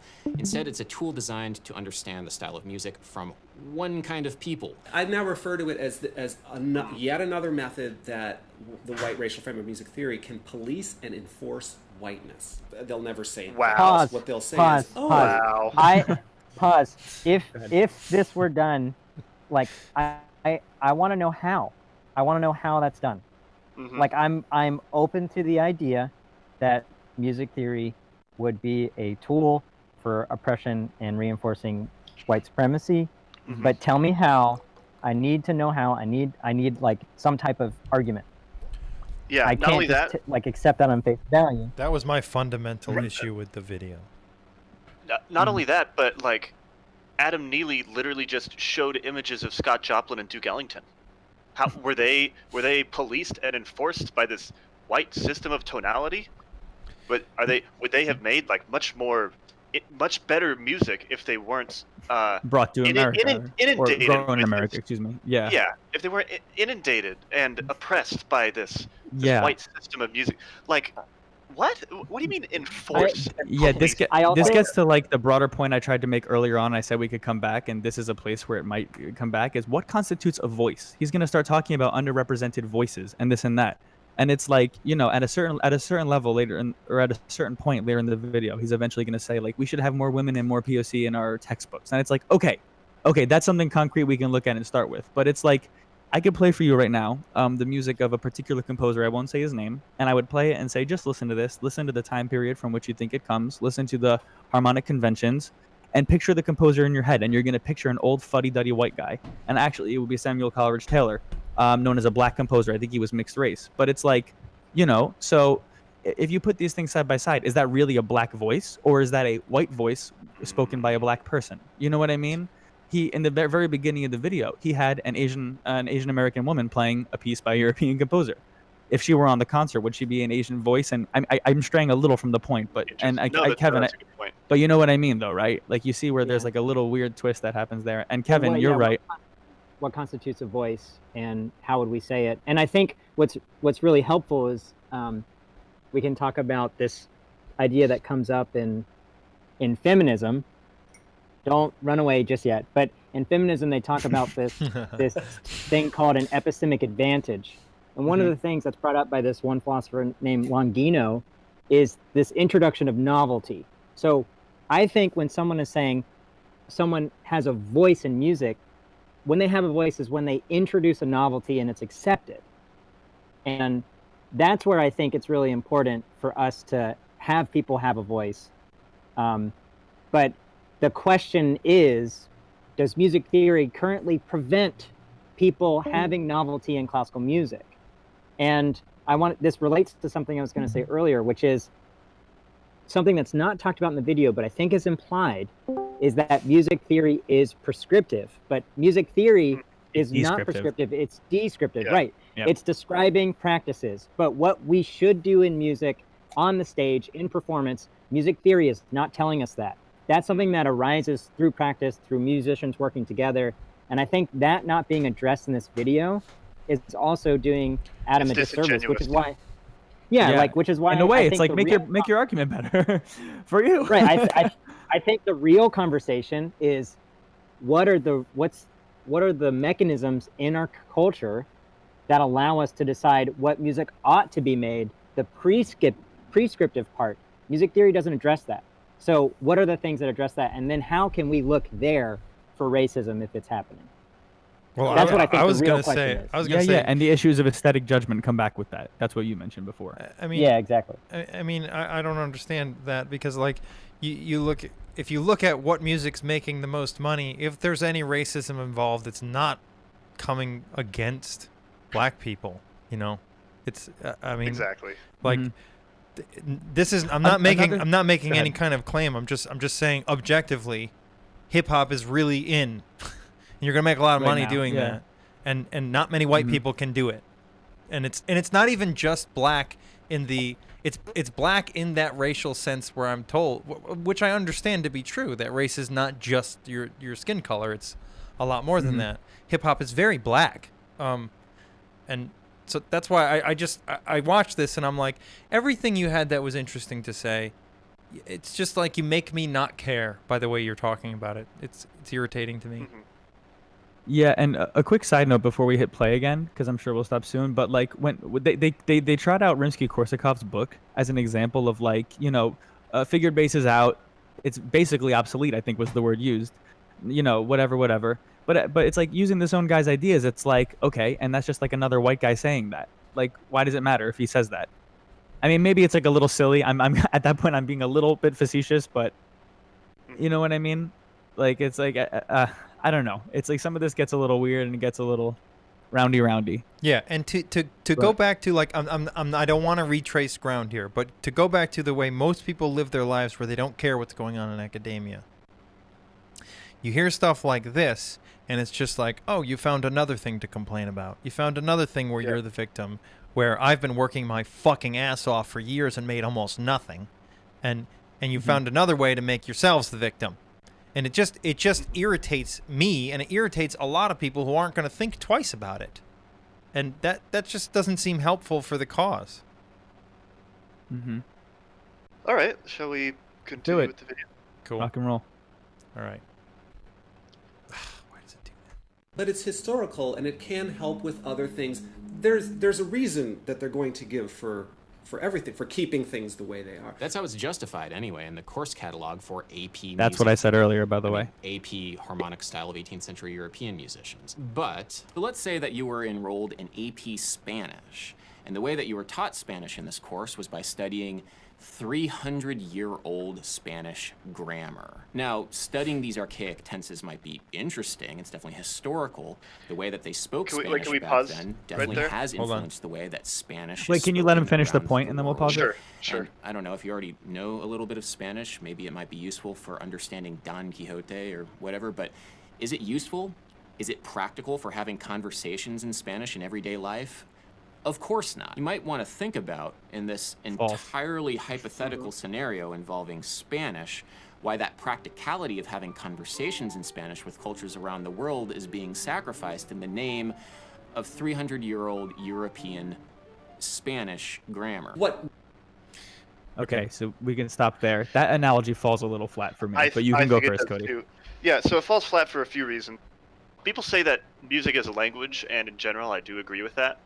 But I think language evolves far more rapidly than music does and have, because music is an art form, and we use the language of music theory to describe the art form that gets developed. But even if I would actually analogize it more to, like Juice said earlier, you have to learn basic arithmetic before you can learn algebra, and you have. That's actually where I was going to go with this as well, but you finish and then I'll go. Right, you can't just be like, okay, and Duke Ellington used ninths and 13ths on all his chords. That's black music, and then everyone's be like, well, what are ninths and 13ths? Well, it's it's the thing above the 7th and the 5th. Well, what are 7ths and 5ths? Well, those are, when you build a chord, well, what's a chord? Well, once you get it's like, okay. Like that, and that's what I was saying. Like, saying those are like black. It's like, okay, no, there was Ravel. There were all sorts of people that were using 9ths and 13ths. But if you wanted to, you could take this and flip it on its head, and like I said, almost make like a black supremacist argument. Like, their stuff is really hard, man. Let's do this easy white people shit, and then we'll come back to it. But one reason this falls flat a little bit is like, let me say, so Latin. Like, take this to Latin instead of Spanish, right? Latin has several daughter languages that are alive to this day. I actually speak a number of them, some with varying degrees of proficiency. But not only is it useful for people it's most useful for people who speak those languages, the Romance ones, because, shock, surprise, they're the closest people geographically and probably ethnically. But we can even see like the way in which Latin phrases and parent words seeped into so many other places, including English. Not only like Latin phrases that are used today, but like loan words and stuff. It's actually really cool. Quick side note, but like among linguists, they have this really funny like thought experiment, or it's called English, like English with an A, and it's like an experiment in which they like rewrite English as if it never had romance like Latin loan words, and it's purely Germanic and Scandinavian, and it's really cool thought experiment. But that's like similar to understanding like the modern quote unquote black music, like with that knowledge of older quote unquote white music, like you said, like not so much with like other world music, but like certainly with the music of people they've already shown in this video, like ethnic minorities in majority white countries. It's like, dude, take it easy. You have to learn arithmetic before algebra, before geometry, before calculus. When that's or something like that. Other thing I agree with you. I think. Sorry, go ahead. Oh, I was just going to add on to what you guys were saying. I think the math analogy is a better one than to the language, the spoken language, because say that one more time, man. I couldn't hear you. The math analogy is more apt than the spoken language. Sure. There's a comment in the chat I would like to read. Read it. It says, "It seems this video is not meant for you musically smart guys. It's meant for the musically illiterate. Adam can't hide his pretentiousness and excitement over all the white savior points he'll gain." Damn. As like a layman, I watched this video like earlier today, so I could like Chris is here. get some good context and like this and that. Yeah, it seemed like he made like a decent argument. The first like half wasn't like that strong, but then he brought up that Schenker guy, and Schenker's important because he gave the impression that he seemed important because he made it sound like in grad school like that's what you're really going to study. But the whole time I was like waiting for him to like give me a bunch of like composers that like actually say like talked about like their white supremacy. Otherwise it's like, who the hell knows why this stuff was like picked or whatever. I don't know how you're gonna like prove that it was like there was some like racist background. Yeah, well, this is also part of it. That's why I said before is that like to study Schenker, it's like the learning math thing. Like you have to learn functional harmony first, because you need to understand the language of tonality before you jump into Schenker's whole gig is like, just for the uninitiated, it's like in a very, very broad way. He talks about like foreground, middle ground, background, and he talks about the progression of like a certain harmony, like the 1-5-1, but over long periods of time in a much more broad sense. You know what I mean? And it's like, it's kind of what he says like that. It's like, you know, you can learn all the other stuff that's a prerequisite for that without ever getting to Schenker, including for people at the graduate level. You know, and like I said before, it was tongue in cheek, but I you know, you could say it again. Like, white people are sneaky, but not that sneaky. You know, there's no way you get it in that early on the ground floor. You kind of feel what I mean by that, man? Is it okay if I say something here? I took music theory at University of Wisconsin-Madison, and the music theory curriculum actually starts with Schenker there, and the idea is to build music theory from Schenker up. That would be the first school I've heard that does that. That's pretty interesting. He's pretty unique in that, but he's definitely going on the idea that Schenker's theory is really the basis for all good music, because at its root is the tonic dominant tonic structure, and everything else builds from there. Sure. And then but now you're getting to Kevin's original question, or Arco's question, of aesthetic judgment. You know what I mean? We're talking about like what constitutes good music, and that's where it's possible that racism could come into play there. But I'm surprised he didn't go into like gamelan music, because that's a way stronger contrast with Western music. That's what I was thinking too, actually, with like the WC stuff. The nature of the gamelan scale is totally different than what we think of a scale in the West. In the West, a scale is one note at a time. You go up and down like a ladder, just one note by itself. But in gamelan music, a scale is two notes at the same time. It's similar to like a pentatonic scale. They're like, some of them are like 5 notes. But every note has a partner note, and they're tuned like microtonally off from each other so that they're very dissonant. Because the actual scale is the overtone that pops up, not the individual notes. Because they hear the overtones of the music. They describe it as like a tree, and then there are like branches in the tree that you can hear, so it's like has a 3D effect. But the whole concept of a scale is totally different for people that are in the gamelan tradition. And I'm surprised he didn't go into that, because it would have been a much stronger contrast. It would have been more easily heard than some of the other examples he provided. But it just seems to me like we can use the theoretical traditions of these cultures to look at the music from those cultures. So figured bass is excellent for analyzing Bach. When I talk about scales in gamelan, I would need to use the theory of gamelan.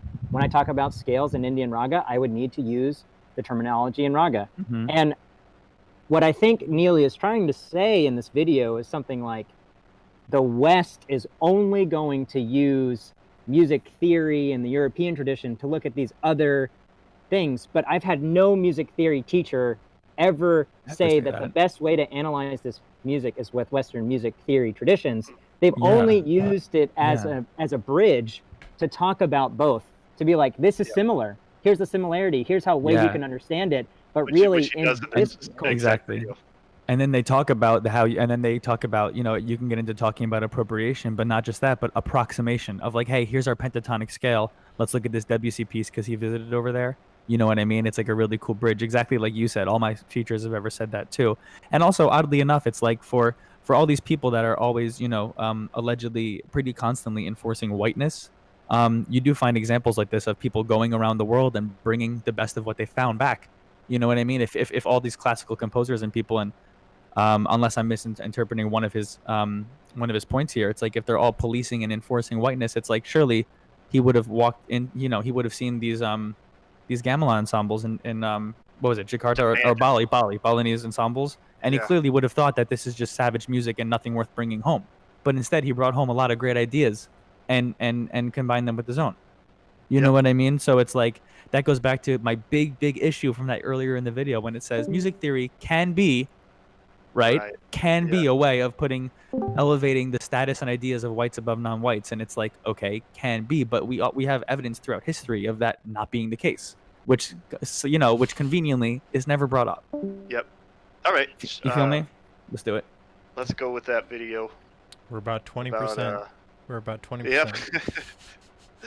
All right. The reality of having conversations in Spanish with cultures around the world is being sacrificed in the name of 300-year-old European Spanish grammar. What they are way more loath to acknowledge is the race, the whiteness behind it, and how that actually plays into their own thinking about this very history that we're talking about.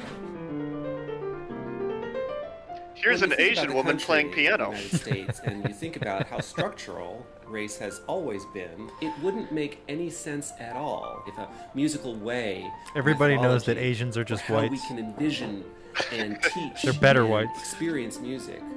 We're not white racially framed as well in a country that itself is white racially framed. People are loath to admit that any culture with a music, which is every culture, has not only a rich musical tradition, but a rich music theoretical tradition.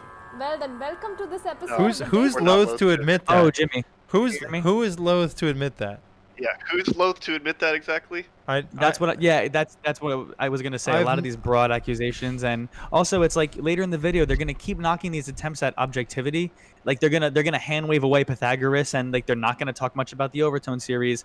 But like nothing is objective, and everything is actually like through this, if you want to call it, postmodern lens of power dynamics, and it's actually your frame. They knock any attempt at objectivity, but this guy.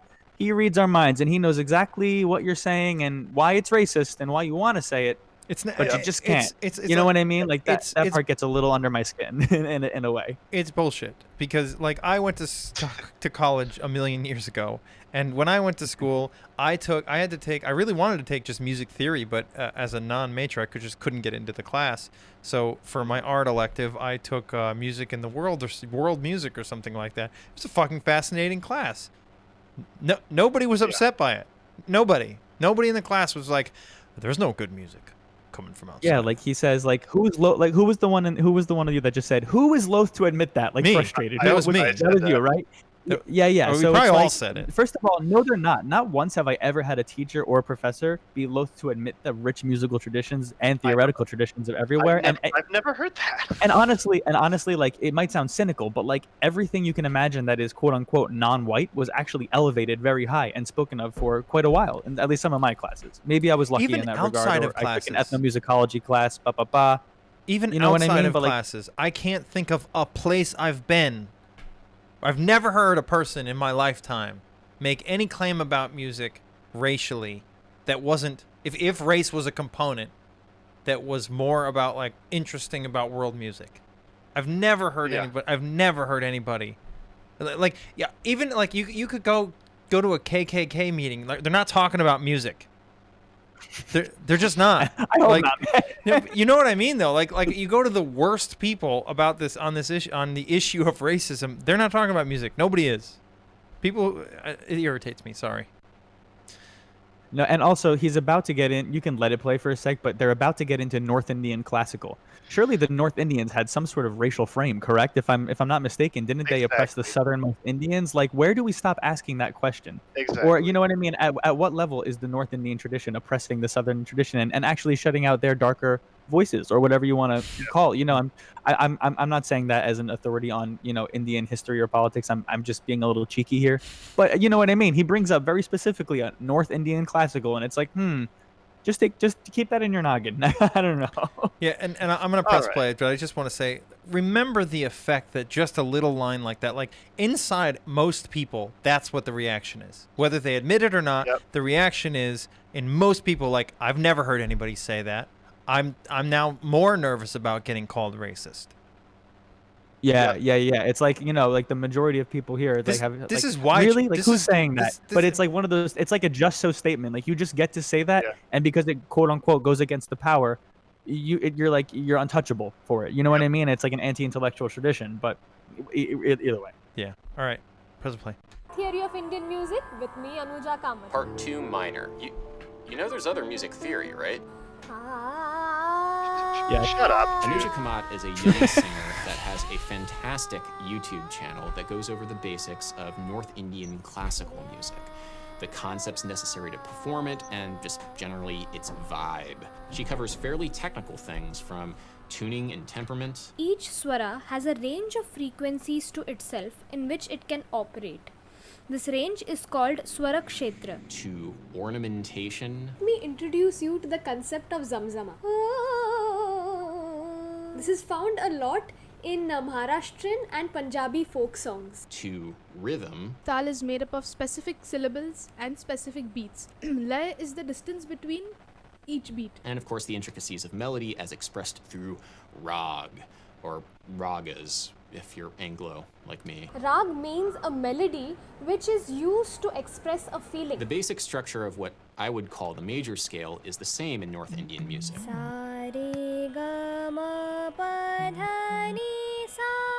Same is applicable for a Western song. And so Anuja is able to sing Western songs using Indian solfege, like the one song from Twilight that I actually kind of like. I don't know why people dislike it. Do people dislike it? It's a nice song. Whatever. I have died every day waiting for you. All of the subjects that she covers have rough parallels in Western music theory. In fact, she often does cross-cultural comparisons. I want to say something. I'm sorry. I'll press play again. But see this part, nobody's talking. You know why? Because it's interesting. Because it's fucking. I also think. Like this is why people watch your channel, dude. If you had done a video on this, everybody would have loved it. It just. Right. and to Western music theory's credit, they've adopted the rhythmic solfege from Indian classical music. We teach it in elementary school. Right. Yeah. So whenever you are like taught a beat, you're taught like when I was in music theory, like freshman year, it's called takadimi. So ta. If you split it, tadi, tadi, tadi, tadi. Takadimi. I was actually never. The fives are cool. Tadikinaton. What was it? Tadikinaton. The fives are hard. Yeah, but basically the idea is like, if music theory were white supremacists, then they would not have adopted an innovation or a novelty in another music culture that had an advantage. They would have come up with some reason for why that isn't important or necessary or something like that.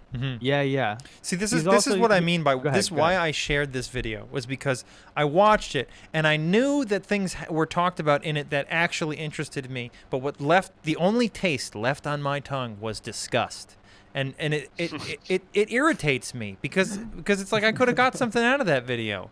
I could have got something out of that video if I didn't feel attacked. Go subscribe to that Indian lady's channel. She seems I'm about to. She's tremendous. Yeah. There's also something funny he does here. Like he does the whole they can approximate the major scale, but like he does this whole they can do all of our stuff but we can't write what they do. But it's like I'm sure he would be loath to admit that in a lot of cases we can, or at the very least we have systems of notation that are already fleshed out enough that you can make modifications and accomplish it fairly simply. I don't know, like maybe that's like one of those instances. You know what I mean? It's like maybe those are the politics poking through. Go ahead. How do they analyze intricate harmonic development? Exactly. It's like, look at this system, which can do all of our stuff plus some. And it's like, well, I don't think you'd be as loath to say that, to quote Professor Yule, about the things that their cultures can't analyze about our music. You know what I mean? I don't want to say our, but you know what I mean for the sake of the video. Oh, I know what you mean by our. Stop it. Get out of here. Go. Let's play. I hate you guys. Let's watch this video. All right. I need a better way to get this working. I'll figure it out. Jimmy, could you do a favor? Jimmy, could you also, like, every couple seconds, could you just jiggle the mouse just so we can see the time in the video? Because if you leave it, like, the time goes away. I just want to see it. Yeah. Yep. Thanks, man. Comparisons, which serve to highlight the similarities as well as the differences between Western music and North Indian classical music. The phrase "Nire ga" forms the identity of Yaman.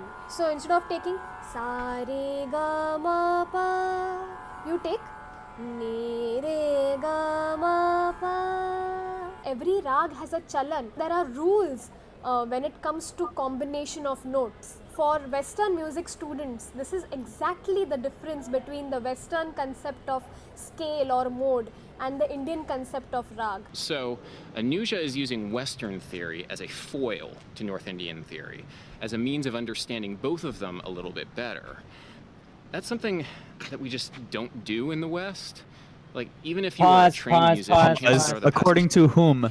According to whom? That's also not been my experience in music school. That's me too. Exactly what I said. Of like, it might sound cynical to phrase it this way, but everything non-white, we tried to look at it as many ways as possible and apply it in both directions. I imagine it was at least in some way similar for you. Also, I just want to say this: when she's going over the North Indian scales, to my ear, maybe it's just because I'm a non-musical foil in this discussion. To my ears, that's do re mi fa sol la ti. I mean, right. That's sort of the analogy he's making. But what's distinct about Indian classical music is that in the Western system, we just have the 12 chromatic notes. That's it. But in Indian music, they have the notes in between that would be microtonal. Microtonal music. Well, right. But their scales might map on in similar ways. That's my question. What? How's that different between sharps and flats then? Well, the sharp microtonals between the sharps and the flats. It's like between C and C sharp, or you know what I mean. So they just cut the candy bar into more halves. Yeah, exactly. One could say that. They have smaller pieces. There's scales. There are some scales that are quite similar to ours. There are others that have these ornamental, these ornamental notes in between. But they basically, their tuning system is just a lot broader than ours. And he's also going to get into the parallel, and like what you said, Joe, like she sings something before that's like really close to a Lydian scale. Like they actually build a bunch of these scales that are actually really similar to our modes. Like, there are modes that have names here, things like they'll say like the Arabian scale, you know what I mean? Like the way, which isn't, but they have an analog in India, but the way in which they arrive at it is different. But it's not much different for us then of like, oh, that's basically fifth mode of harmonic minor, Phrygian flat 2 flat 6, or excuse me, Mixolydian flat 2 flat 6. You know what I mean? Like all these things, like and this is something he'll do. He's about to show us some songs of like, they arrived at a similar-ish conclusion, but they took different routes to get there. And that's not terribly uncommon. I'm not saying where there's actually a huge difference in theory there. I think there's a difference in like, I guess, sort of like tools in the theory, but that's what I'm saying. They arrive they sometimes arrive in similar places. It's like I have a language with 26 letters. Oh well, I have a language with 52 letters. Get fucked. I mean, get fucked. Yeah. I think we really need to understand like why we would use a certain theory or model to analyze music. What would the reasons behind it be? And he's not really talking about that. And I wish he would talk about that more. Kevin, this is like one of your best points when you like really elucidate like the times when he's really straying from his own point. I think that's like it's really strong. You know what I mean? We are 1/4 in and an hour and a half in.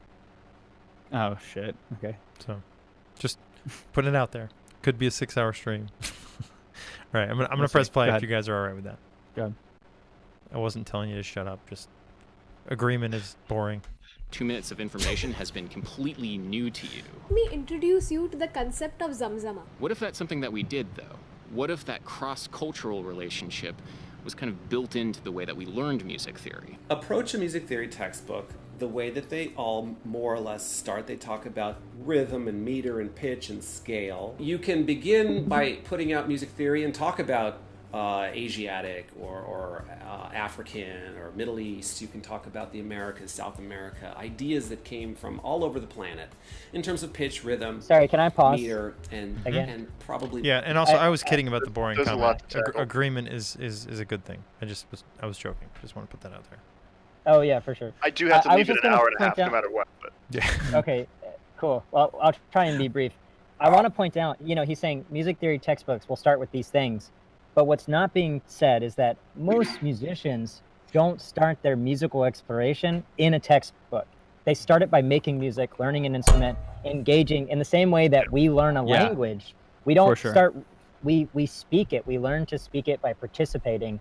We learn music by participating. We learn the theory later on. Like I already knew how to speak English before I learned what a subject was or a noun or a verb. I already had these rules in my brain. I was just given the linguistic tools to describe those rules, and that's what theory is doing too. But help you communicate it to other people who speak the language. Right. So like it seems to me like there's a little bit of this implication of like, oh, well, maybe we're starting music theory in the wrong way, but that's almost like presupposing we don't already know music theory, because we learn music theory by doing the musical practices. That's it too. Actually, I have a bit to add to that, but I think he's gonna say something silly in about like 20 seconds. Could you let this play till about minute 12, and then I'll jump in after that. Yeah. Well, I want to add something real quick, because just to play devil's advocate with that, I think someone like Yule would argue, well, the reason that we start our music language with the Western stuff is because of this prevailing whiteness that's happening, and so we grow up listening to Western music, and we need that to change too, and we should all be growing up listening to North Indian music and Afghanistani music and whatever else. If you want to go with this claim of let's change how we teach music theory starting from the very beginning, like it's Kevin's exactly right, because it presupposes what people are already doing, and someone that signs up for a music theory course or whatever, they either already play music to some degree or they listen to music.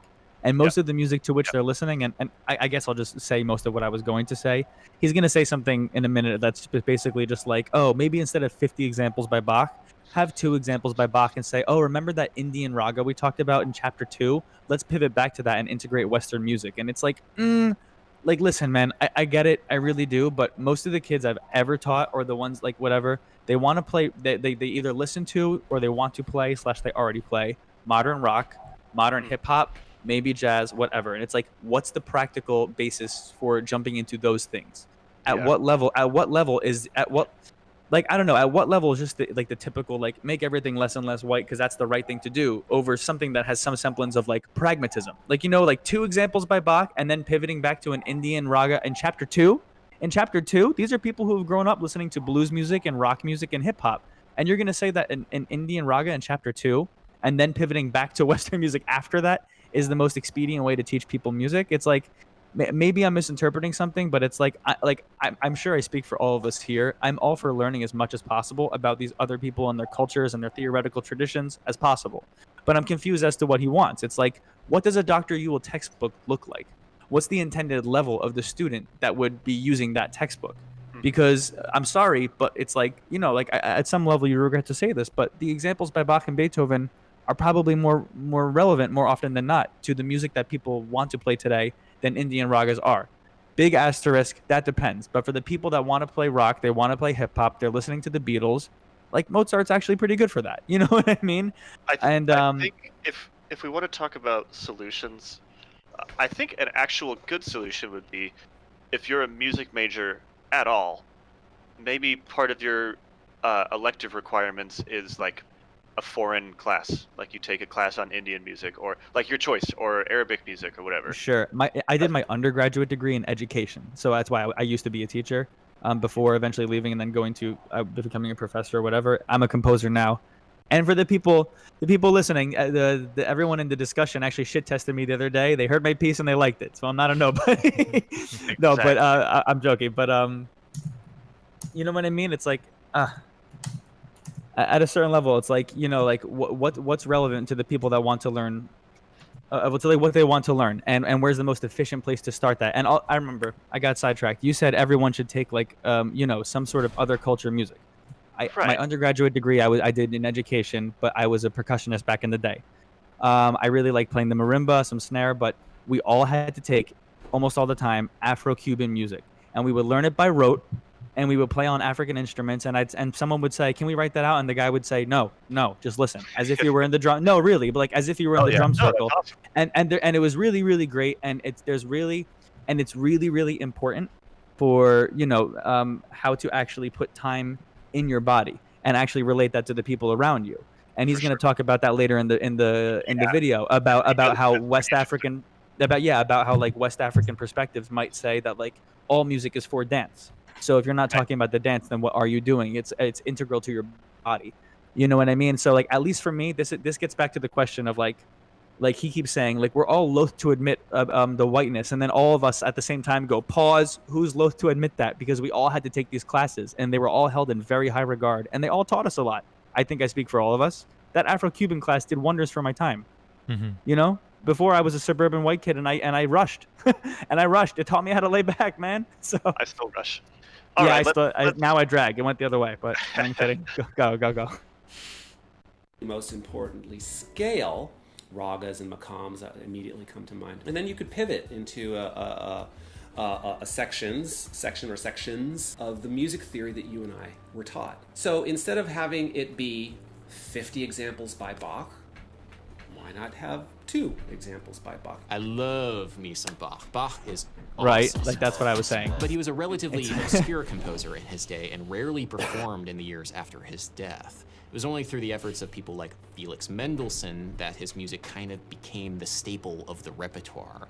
That archival work necessary to preserve the legacy of the few people of color and women working within Europe. So it is true what he's saying, that Bach was popularized later to broader culture. What he is neglecting to mention is that the composers that we champion after him, Haydn, Mozart, Beethoven, they all studied Bach. They would copy his scores. Intensely. So that's part of why Bach is important. Even if Bach never got popular, but these other composers did get popular, we would still study Bach. That's like saying Kafka isn't important. It's like, well, nobody knew Kafka, so why do we read The Trial? Like, what's going on there? Like, I don't know, maybe because Nietzsche, or like Monet, or like. It's like this falls totally flat. He died. Van Gogh was not a famous artist when he was alive. Oh, was it Van Gogh? Did I say the wrong? Right. It's the impact that Bach had on the path of Western music is why Bach is studied, not because he's popular. Exactly. Yeah.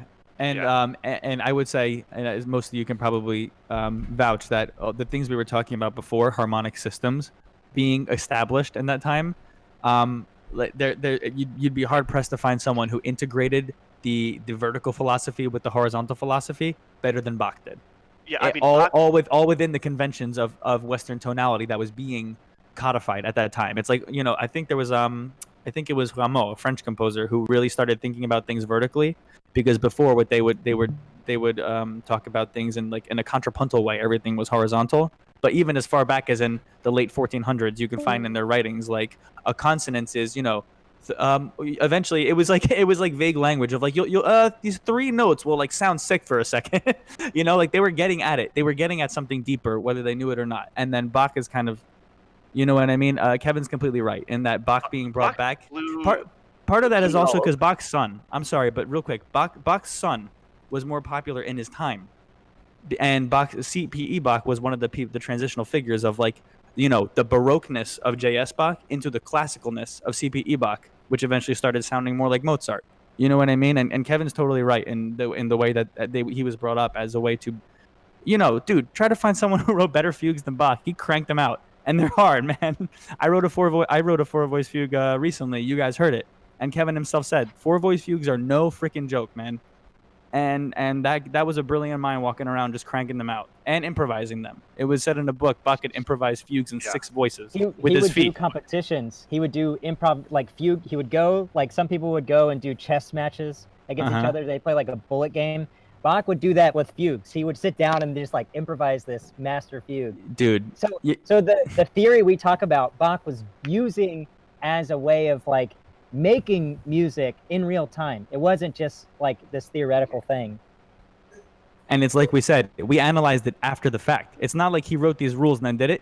He started writing this stuff, obviously supplemented by what he was studying earlier. But he wrote a bunch of really killer stuff, and then he wrote it down, and then people afterwards went back and said, let's find the patterns that make this that make this such a hit. You know what I mean? Also, Kevin, just to piggyback, there's a really funny story, like back when piano battles were like a thing. I think it was Louis Marchand, I think it was a French composer, who eventually got into this thing of like, he got into a spat with J.S. Bach, and there was this whole thing of, you're not so great.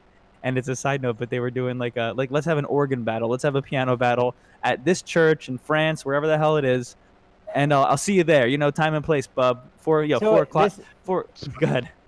What's so cool about that is this is a really great moment where we can relate things happening today with what happened in Bach's time period. It's a track. Yes. Yes. Oh no. We Is this lost ring you, okay? Jimmy. No, I'm Can sorry. they still, can Hold they on. still hear us, or is YouTube dead now? No, you're good. You're good. Yeah. Either way, but what's really funny about it, Kevin, it's not only is it a diss track. One of the funniest stories was like whatever it was, wherever he had to do it, Bach was like, okay, let me show up in my little horse and buggy, whatever. Let me just show up and I want to stretch my fingers a little bit. So he was just sitting there playing for a bit, and then the other guy showed up. And as he was walking into the church, he heard Bach warming up, and allegedly it was like he turned around and just left and never stepped foot in France again, or whatever the hell happened to him after that. It was something like really bad, or like the Beethoven movie with Mr. Steibelt, and he just like ducks out the back door, like fuck that. I'm never doing that again with that guy. So, Jimmy, do we have the video? Oh, you need me to share it back on here. Got it. Okay. Blah blah blah. There you go. 'Cause I guess we'll continue. Yep. Hold on. Why? Why? I'm like starting to really loathe how Mac does So I'm just gonna say, based on the conversation I've heard, it sounds like Bach was an actual theoretician. Yeah. And, Implicitly. Most composers are. And thus, if he's oh my god, predominant in something like music theory, it's because there's actual theory to what he does. Now, what this other gentleman is saying in the video, I don't remember his name. The guy that Adam is showing, but the hat and the shirt. Dr. Ewell. Dr. Ewell. Okay. It sounds to me he's not very interested in the theory behind music theory, just the way he's talking about it. Well, which is so weird because he's a doctor, and I imagine that he has his doctorate in music, and he talks about how he played figured bass extensively, so he knows what he's talking about, which is what makes this even worse to me. Which makes it frustrating. We keep saying that both Adam and Dr. Ewell know these things, and they're either either whether it's with conflations or conveniently leaving certain things out, they're kind of weaseling their way into certain points in a way. And I don't want to say weaseling, but you know what I mean. Like obviously we're all like I mean we're later in the stream, so I can be a little facetious. But you know what I mean. But go ahead. Yeah. Ready? Yeah. Let's watch the video. Yeah. European music at the time just never happened. Why not have a woman composer in your example from 1700? Why not have a POC if you have a Renaissance example? And so partially as a result, we have a very limited and monochromatic canon. Definitely go check out 12 Tone's video on the classical canon if you haven't already. It's a great video that definitely helps put the music of Beethoven and Bach in some historical perspective. And then, right there on page 152, boom, you got an example by Beethoven. Why not? He deserves a seat at the table. He wasn't a bad composer, as I said in my blog. He was an above-average composer. By golly, happy to play him, happy to hear him. I don't have a problem with that was a little backhanded for me. He was an above-average composer. Like, all right. That's outrageous. In his article on the composer Florence Price, a black woman, the classical music critic Alex Ross warns reducing music history to a pageant. I'm sorry, man. Could I say one thing real quickly? Yeah. There's an interesting side point here, which is, I'm not saying they're doing it, but something that everyone here has probably seen. We keep talking about lauding Beethoven as this, and Vox actually published, I think, like today or yesterday, like the elitism of Beethoven's Fifth, and talking about it's still like the white man this and that.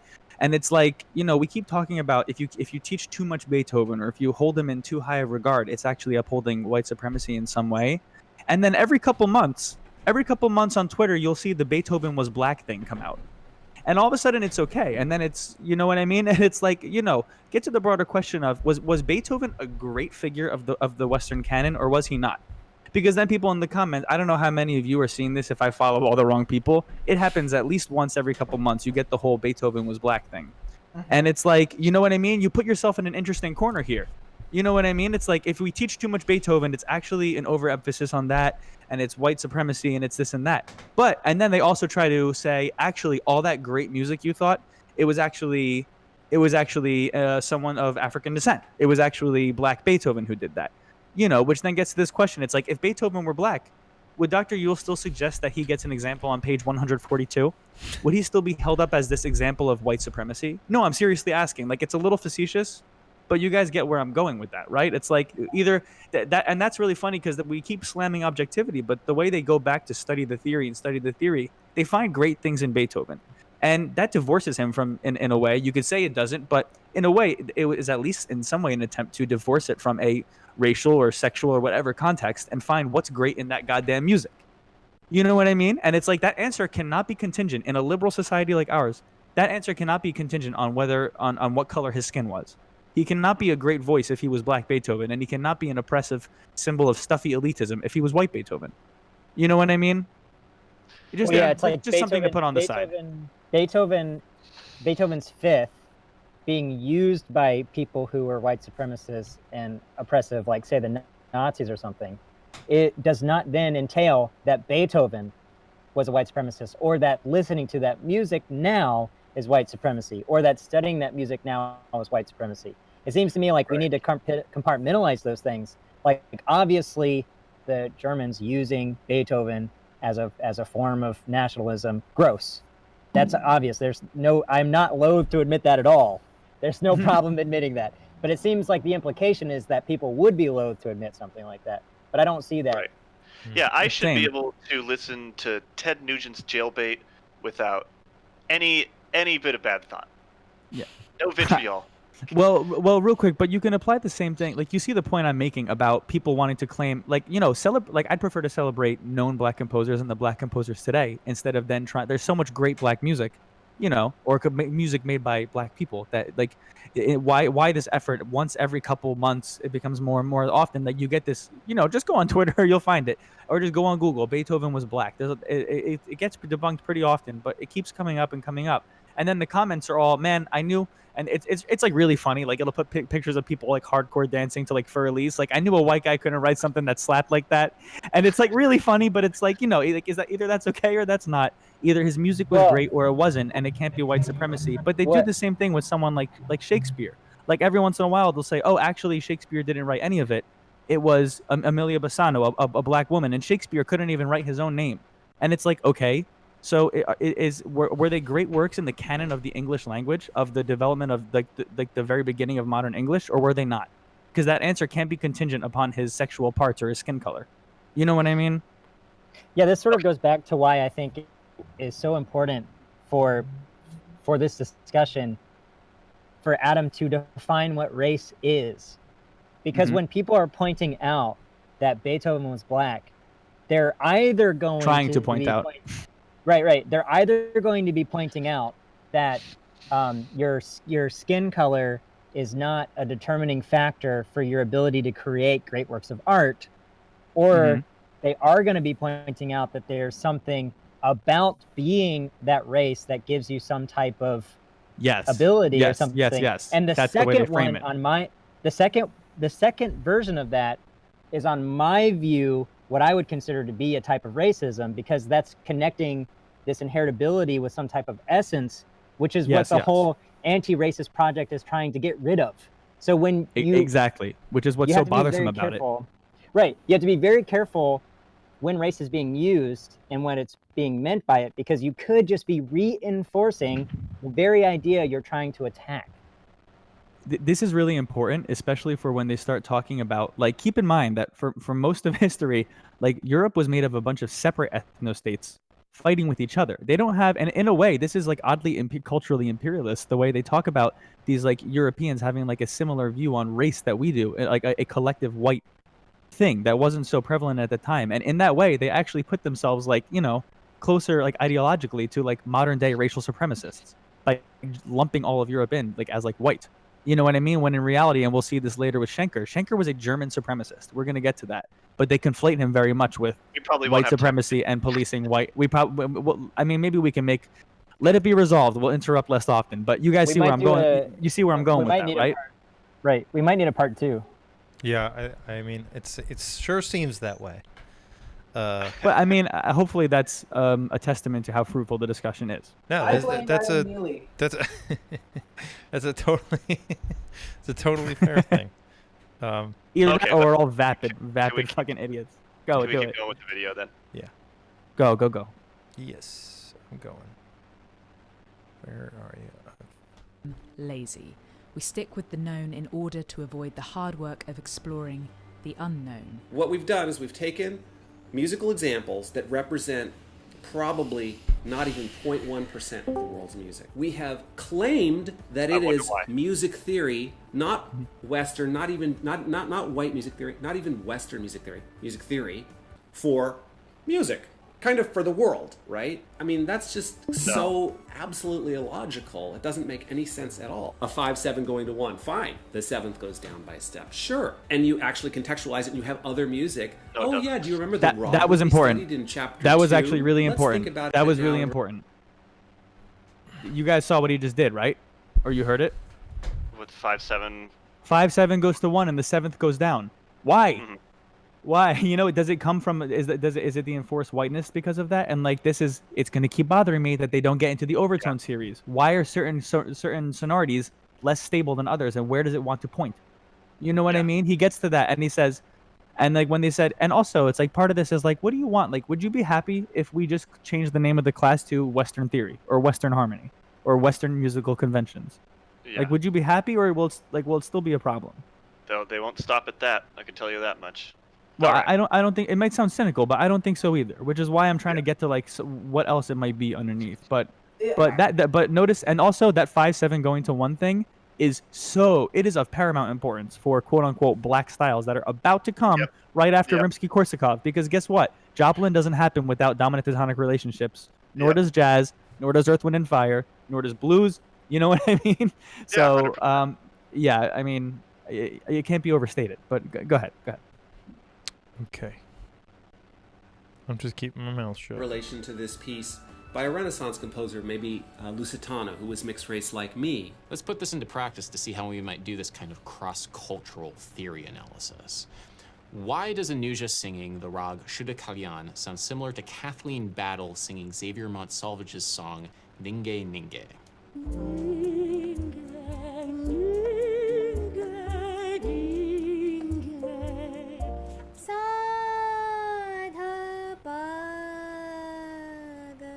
These two examples come from different cultures and so use different musical theory, but they arrive at a similar sounding kind of melody. They have the same scale degrees, or swara. In the West, we would say do, la, sol, mi, and in India, you'd say sa, da, pa, ga. And they both use the ornamentation of portamento, or meaned, that bending, sliding effect. Meaned is nothing but a glide, a smooth glide from one note to the other. Western theory would probably consider these notes a subset of the major pentatonic scale, but rag Shuddha Kalyan is a little bit more specific. The meaned, that bending, is actually an integral part of the rag itself. For example, rag Shuddha Kalyan. It has meaned from sa to dha and pa to ga. That is the essential identity of rag Shuddha Kalyan. So, sa dha pa ga. Portamento is more an expressive technique in the West. It's not quite as foundational. You can have the pentatonic scale without the bending.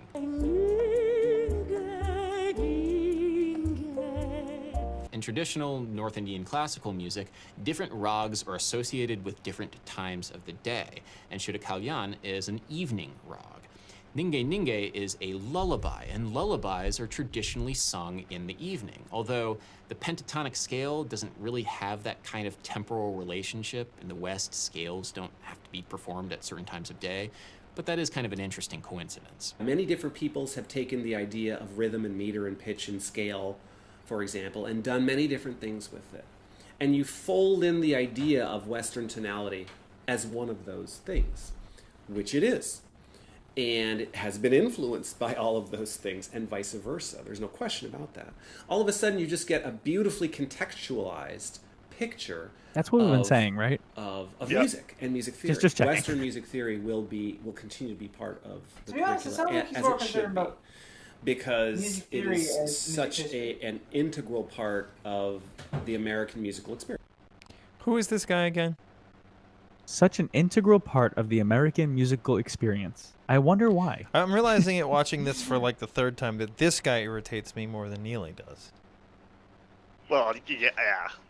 I mean, he seems like a sweet guy. I mean, obviously with all the ideological baggage, maybe, but that's what no, I'm there was. But He go ahead. Go ahead. He's pretending to be interested in theory, and he is fundamentally disinterested in theory. It's not like he's interested in some kind of a story.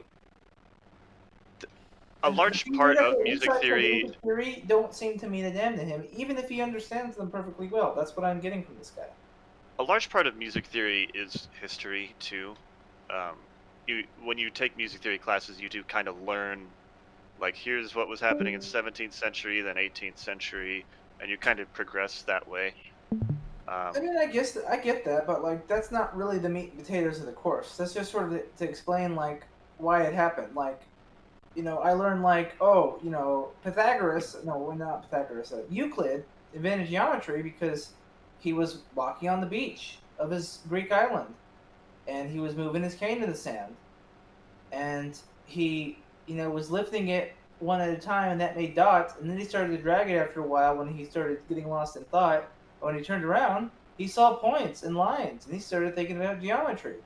And, you know, that's difficult to verify, but, like, you know, it's contextual. I can kind of get that, but, like, if you're more interested in that part of it, as opposed to Euclidean geometry, and the, you know, the uses it can do, and, like, what the fundamental idea is, you could have come up with Euclidean geometry in East Asia, among the indigenous North Americans. Anyone else could have come up with that. It just happens to be that we know Pythagoras did it, and we can use it. Or Euclid.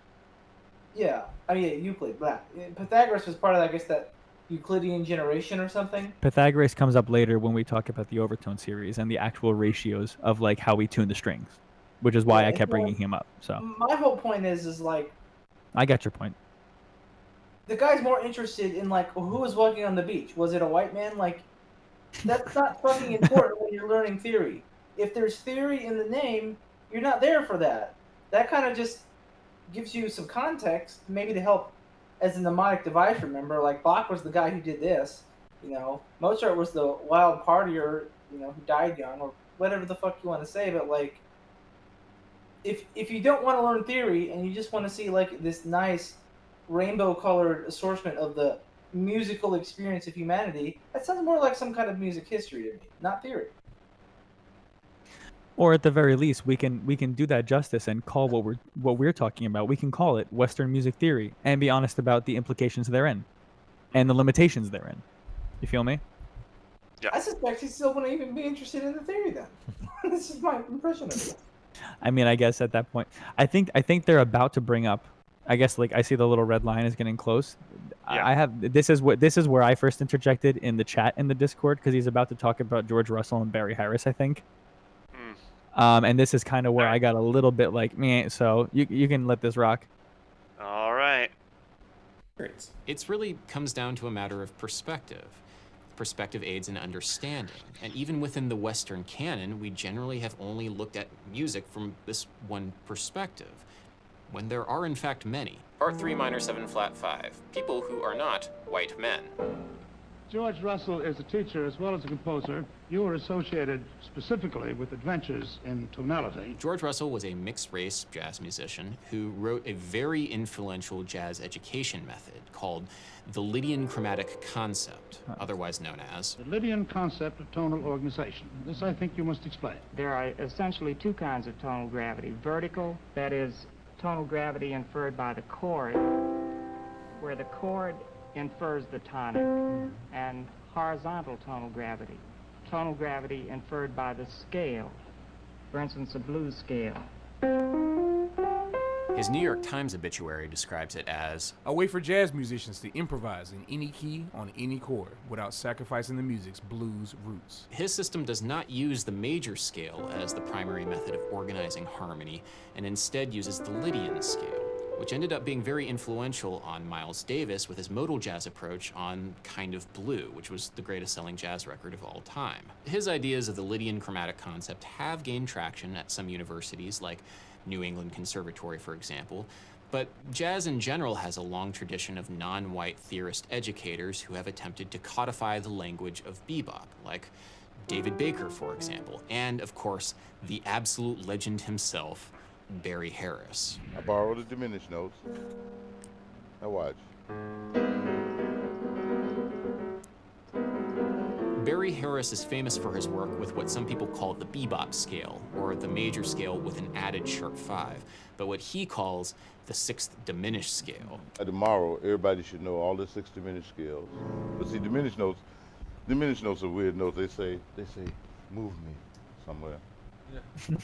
And they really do. They say, move me. His approach to tonal harmony is both idiosyncratic and also incredibly useful for jazz improvisers and anybody who wants to improvise within tonal harmony. When you hit the major 7. Okay.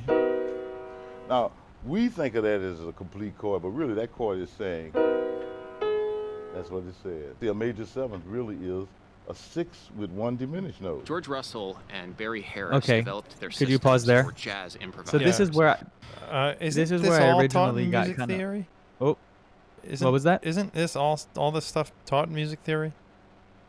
Yeah. A good bunch of it is, especially if you get into jazz theory. I mean, yeah, but also, but my big issue with this is where I first started kind of chiming in the thing is because it's like all of those things. So Barry Harris says himself, and you can find the video, says jazz is just the logical continuation of classical theory.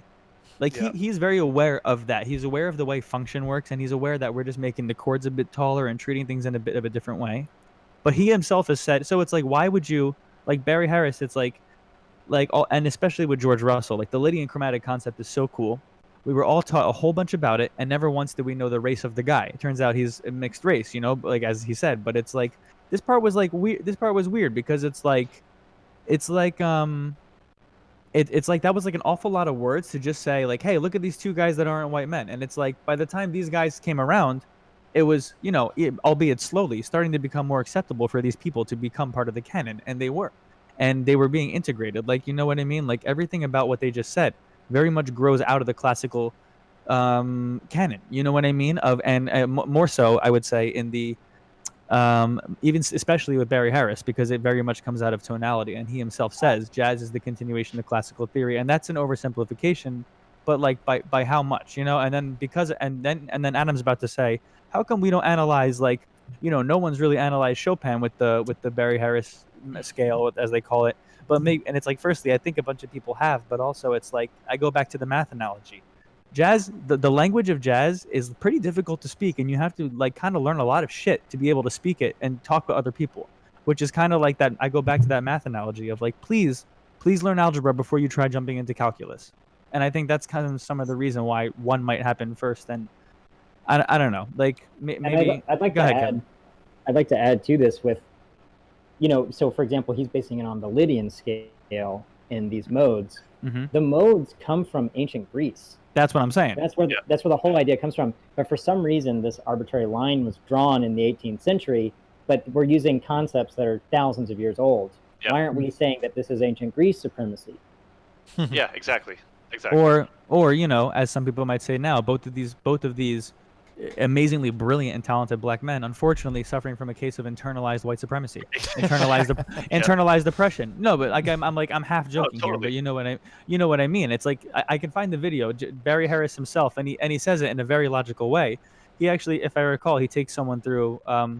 He takes another pianist there, like through a couple exercises, and kind of goes through his idiosyncratic approach while walking this man through the exercises, and everything he's doing is like has a classical analog, or you can see right in front of you, because they show the keyboard, you see the functional harmony, which comes from not just 18th but 18th and 19th and 20th century music. It all grows from that tradition. And I think this goes back to the original point we were kind of not fighting over, but like we had so much contention with that point of like debate and switch of, is music theory 18th century only, or like, like really, let's be real, like most people saying it today, they mean way more than 18th century when they say music theory. Mm-hmm. They mean, for the most part, 18th, 19th, 20th. And if you want to call it 21st century theory, I mean, some of it's getting pretty wacky. I'd say just 18, 19, 20 is fine. But it's like, you know what I mean? It's like all of that very much came out of these European traditions. Talking about the modes, like, like using the Lydian, like just like Kevin said, that these are old modes, going back to quote unquote white places, so at what point was this? At what point was it like? This goes back to the question I asked earlier, which it keeps floating around and we never answer it. Not that I'm intending for it to be answered now, but what constitutes a voice? Was Barry Harris actually a black voice when we were talking about that? Or was he just continuing on some vague concept of a white voice, but spoken by an incredibly brilliant black man? Same with George Russell. You know, and like sometimes I say things like this and I say it like a little facetiously and like oversimplified, but like not much sometimes. Like, you know what I'm getting at, right? Yeah, I mean, I think the whole question is like, who does music belong to? It doesn't belong to an individual. It's a cultural thing. We share it as a community, and the community isn't merely defined by the color of your skin, although politically it often is. But what we but like the language that we share, the music that we share, that is common regardless of the race that you have. There might be there might be there might be some innovations that pop up or something that's local or regional, but we can still appreciate those things because we would be using similar types of musical content. And who owns the music here is we do, the listeners, the performers, we own it. It's not owned just by someone based on their skin tone. Yeah, absolutely. And also notice one thing Barry said in that clip. He said, take the diminished chord. Now, the diminished chord, and then he plays it, it's very tense. He goes, that wants to bring you somewhere. Well, that in itself is a concept from European classical music. The diminished chord, especially the diminished seventh, is an unstable sonority that wants to take you somewhere. And he says that exactly like verbatim, nearly, you know, in that video. Which, like, Kevin, you're exactly right. That guy sounds like he's interested in theory, just the way he talks about it. Yeah. He acts like he's not. He acts like he's not, but he's brilliant, and I highly recommend this. About the board game Risk, honestly, like. What'd you say? I was saying he talks about music the way I talk about the board game Risk. He sounds like he's actually interested in the theory behind it. Right, or the way you talk about Pokemon Crystal. You know. Not Pokemon Crystal sick. Yeah, you're not interested in the history of the Japanese developers of Pokemon Crystal, and how Japanese they are. Yeah. But all right, Kevin, let's go ahead. I want to ask a question because somebody in the chat said, I don't know exactly what they were responding to, but music has far more cultural context than math. I mean, I kind of agree with that. It was in response to Euclid. It was when Joe was talking about Euclid, I think. I kind of agree with that, but ultimately I feel like music is math. Yeah. We're going to get to that soon. But like, in the same way where, like, I mean, most of math is, like, Muslim, right? Like, a lot of at least a lot of its roots, yeah. Yeah. The concept of zero, I believe, algebra, algorithm. Right. Word. Right. Like, yeah, he said he's my second comment. Yeah, he said also it's far more subjective. But my point is, like math, music theory seems to want to increase in understanding. I mean, I don't know if that makes much sense. Well, also, he just said music is it's far more subjective, and it's like, yes, it is. But listen to what Barry just said. This is a brilliant black man who is talking. He's grown up in a culture of jazz, which is a very syncretic, you know, mix of European and African musical elements. But notice that as he's discussing it, the diminished chord wants to take you somewhere.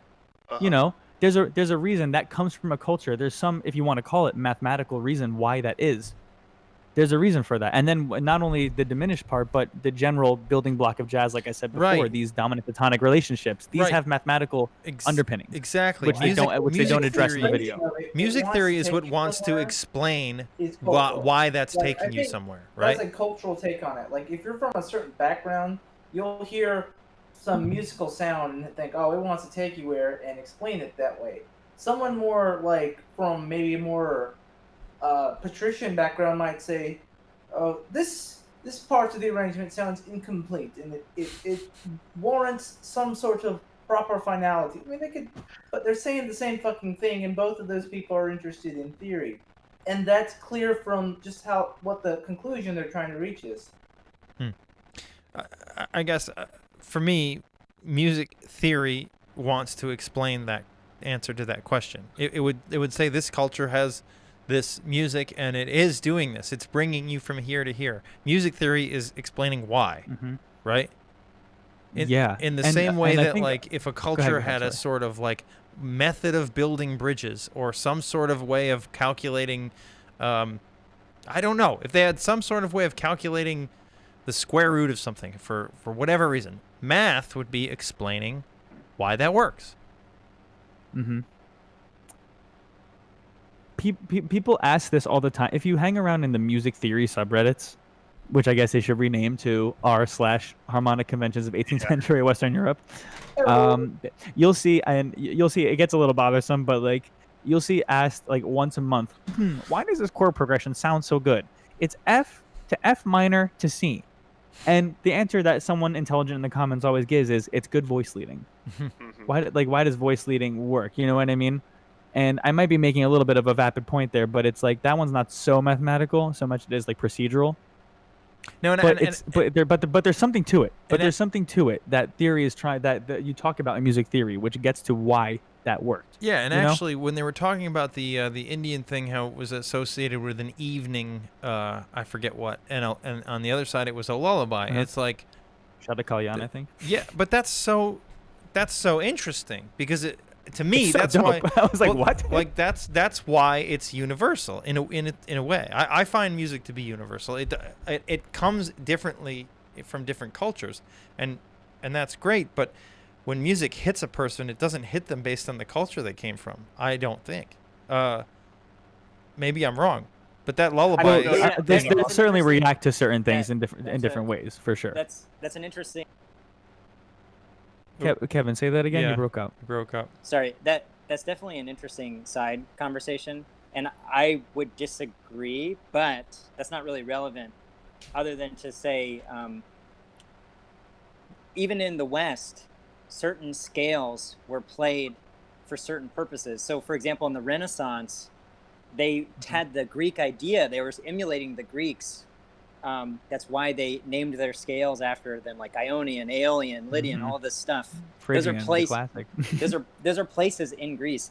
Those scales were associated with certain emotional qualities. Yes. If you were depressed, go listen to a Phrygian scale.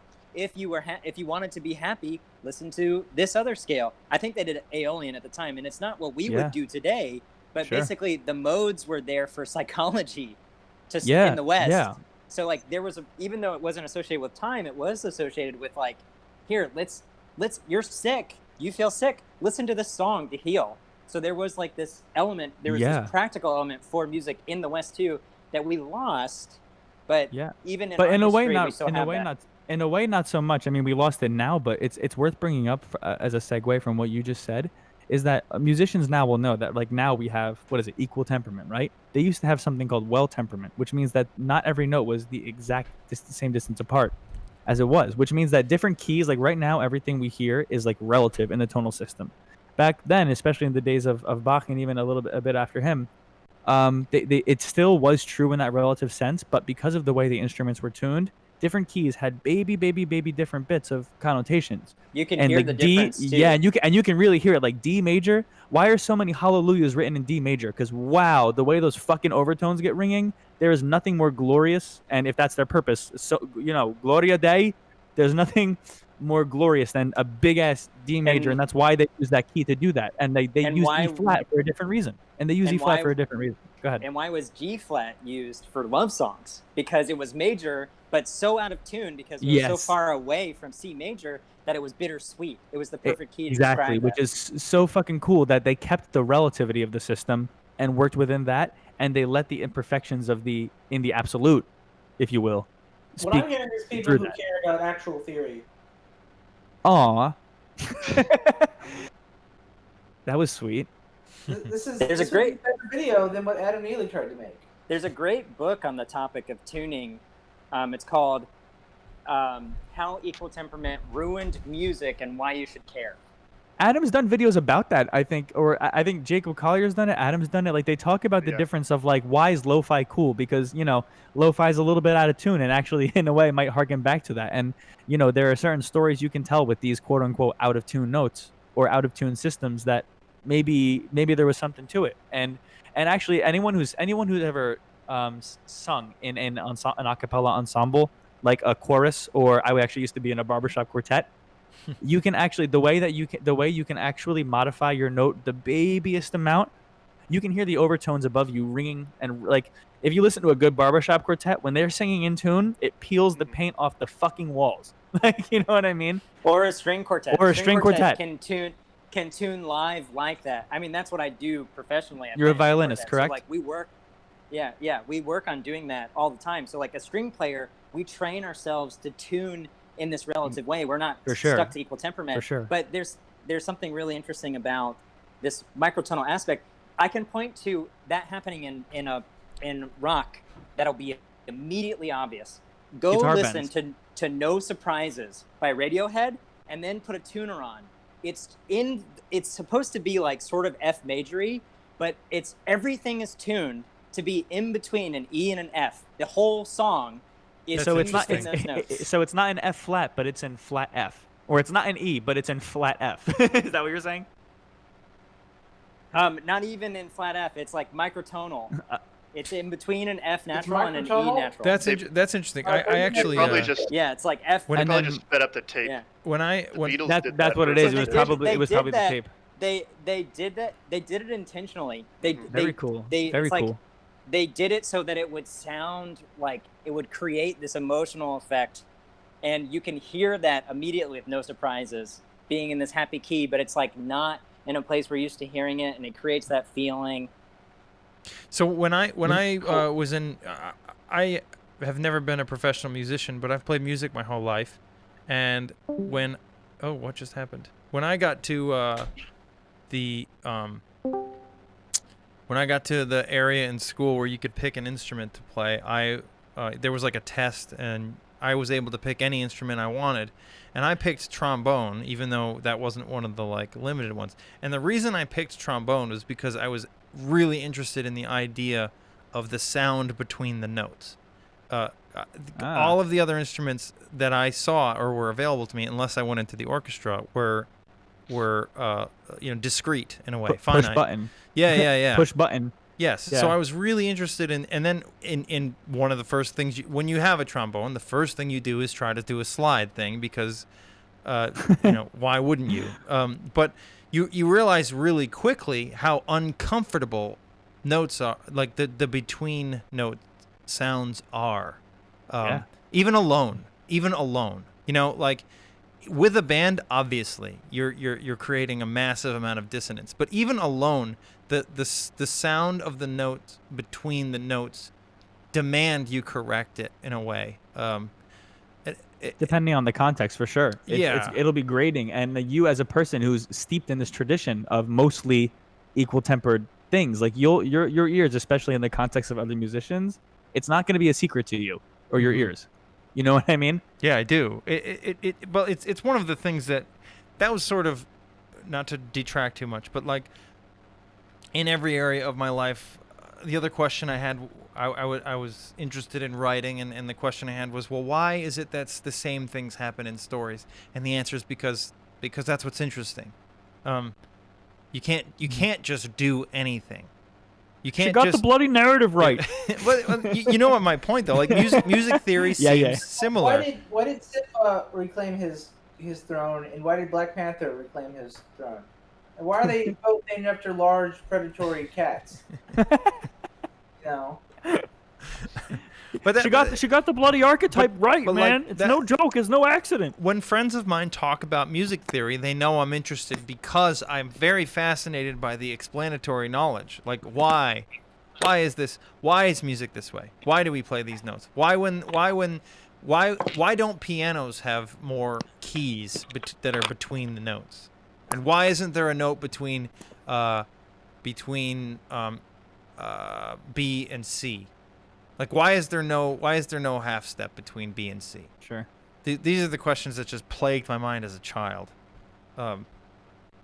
Anyway, that was a real detractor. Real quick, but before we go on, are we going to just so I can plan out the rest of my evening? Do you think we're gonna split this into a part 2? Only because I got invited to meet someone somewhere, and I want to know if I'm telling her no way or yes way. I think we should. I have to leave in 40 minutes, regardless. Okay, well, how about this? Do you guys want to cut the video in half and get to that next little part 4? Yes. And then pick it up tomorrow. I cannot tomorrow. Well, I don't know about tomorrow. Probably gonna have to wait till next week. Pick it up soon. Pick it up soon, maybe. It's probably gonna have to wait till next week. But yeah, I think if we get through this section, we could do the next part next time. We can talk afterward about when we're going to schedule it. Yeah, absolutely. I mean, we're all in the same chat. We'll figure it out, man. Cool. All right, I'm going to press play. But since jazz harmony is largely tonal, as well as a lot of European classical music, there is no reason why you couldn't simply adopt their systems to look at the music of Chopin, or Beethoven, or Brahms, or Mahler, or any 19th century European classical composer. It's just that nobody has done that before. And honestly, to me, it just makes a lot more sense to analyze Chopin through the sixth diminished scale than it does through figured bass. We've only seen music Porque no los dos. and it's been a That's the white conflation angle, again. and it's not just figured bass. Together. It's tonal harmony, my friend. It's function. Onward. Yeah, those were some of my questions when I was watching it too. And that's the other thing too, is it starts to annoy me when I have questions and I'm like, you know what? I'm not gonna like, this is not to boost my ego, but I know that I ask more questions than the average person. So how many people are watching that and just assuming, yeah, that seems right? Sure, yes. Yeah, your brain's pretty big. Sure. And also, I've known from teaching, I've taught at several levels, and right now I do both college and elementary, or middle school rather. Some of the middle schools come up to me and they say, Mr. Juice, can you teach us how to play the lick? I watch Adam Neely. So like, how many young minds are these points sliding by unchallenged? Yeah, well, pretty much. Something to add. Tonal music. He's saying let's analyze tonal music. Tonal music is a Western concept. That's what I'm saying. When he says, hey, let's just use tonal instead of figured bass, he's just saying let's use this Western idea to analyze music that is. So he's just doing the thing he's criticizing. Yeah. When he points that out. I don't know why they're so fixated on figured bass. I get it. Yeah. That's the thing. It's like, that's why we said it's a bait and switch, because sometimes they really do mean figured bass, and sometimes it's like, whoa, you sly poots, sly poots, you meant something else, But go ahead, onward. Yeah. Okay. Hold on. How do I do this? I gotta get a better way of doing this for next time. Not or, but white and male. And we've completely put everything. An interesting bit of objectivity poking through again. I mean, everything is subjective except for the fact that it's white and male, and that's a fact, which you'll say later in the video. One very interesting exception to this is in Russian music theory, where there are actually a number of female perspectives. The other music theorist is Valentina Khalopova. She's a good friend of Sofia Gubaidulina. This is kind of a holdover from Soviet practice, which saw culture, like music, as more of a feminine activity, and so there is a long tradition of Russian female music theorists. Gubaidulina, a contemporary composer, and her friend Khalopova came up with a way of analyzing her music, and she called it a parameter complex. She had different categories of ways of grouping together sounds, how you articulate sounds, dynamics, and other methods. Five ways of doing so. In Halopova's theory, any musical element can either be consonant or dissonant. So staccato, playing the notes short, might be a dissonant expression parameter, versus legato, playing them long and connected, that might be a consonant expression parameter. This is kind of a strange idea, thinking about articulation, how you physically play your instrument in terms of consonance and dissonance, but if you really think about it, there might be something to that. She talked pause about right here, please. Wait a minute. Please pause. Who's not thought that? What did you say? Who has not, like, that doesn't seem like a unthought of idea. Yeah. Well, regardless of whether it was thought of or not, here's why that bothered me so much. The reason is there's twofold. Number one, first of all, very, very interesting idea. There might be something to it. Let's talk about it. Number two is, how many of you, if you had not known that he had introduced the person as Sophia something, how many of you would have heard what he just said and said, that sounds like something a chick would say?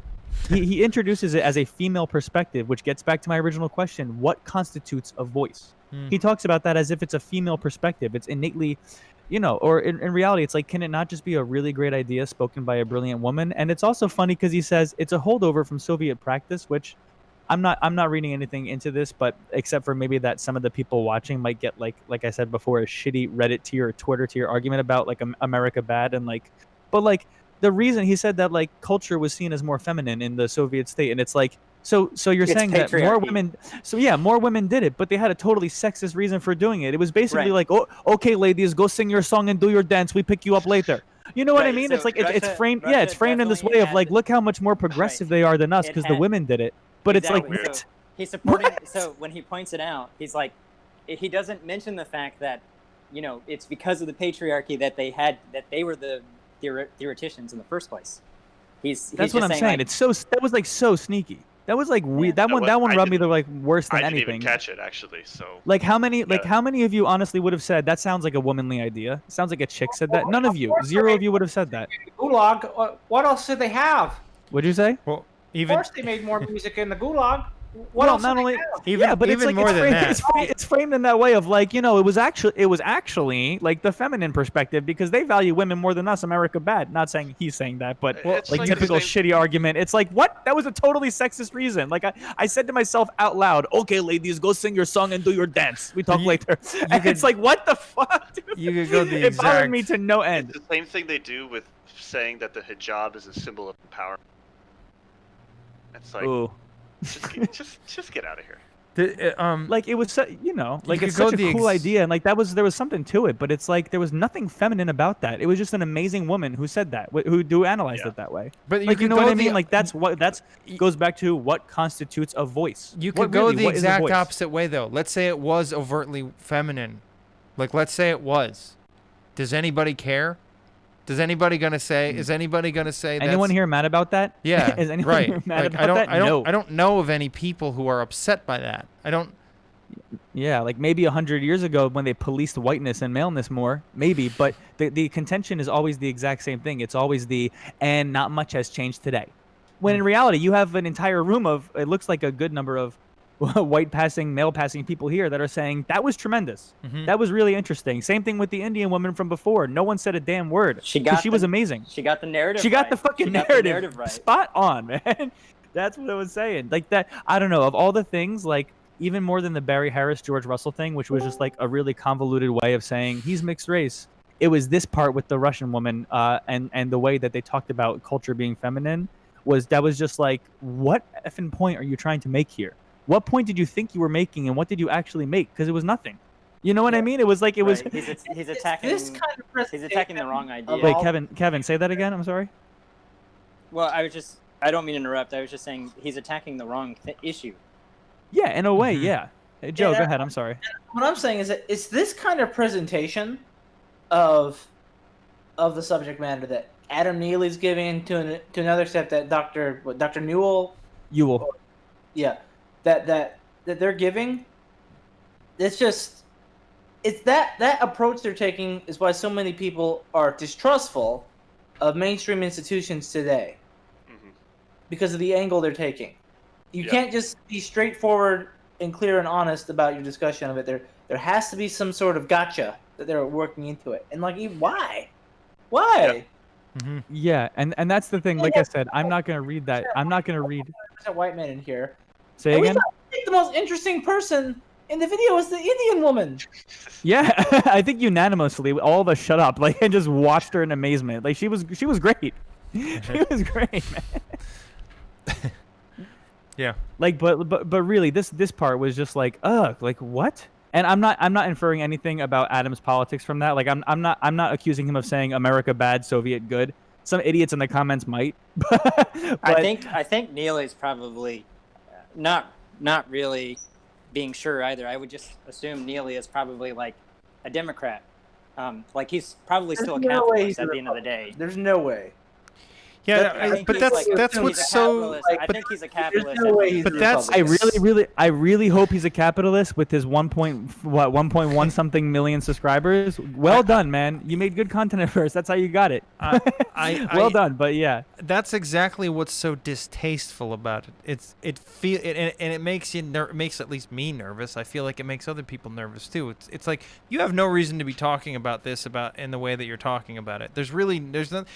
No one has gained find anything through this lens that you have used for this video. You could have just done a video about all these neat things that came from other cultures. And I fucking, these are like 10 separate videos that Yeah, could have been made. right. Like 10 really cool videos. Right, And then exactly. like mishmashed together into this point that everyone is making in But every the single other fact- field, and we're all seeing it. The fact that he's doing this, to me, and this could just be my monkey brain looking for connections that aren't there, but like it's either there's some financial incentive for him to do this, or there's some financial disincentive for him not to do this. And either way, it's disgusting. It's to me, it's Videos like this are going to make people vote for Trump. I'm just saying. Exactly. They're gonna I don't want to call him an idiot because they're bright. They're obviously both very bright people. But there's a cute little bait and switch happening at some point, or there's like a cute little point of dishonesty. And like the thing with me is, I'm saying this as someone that respects both of these men.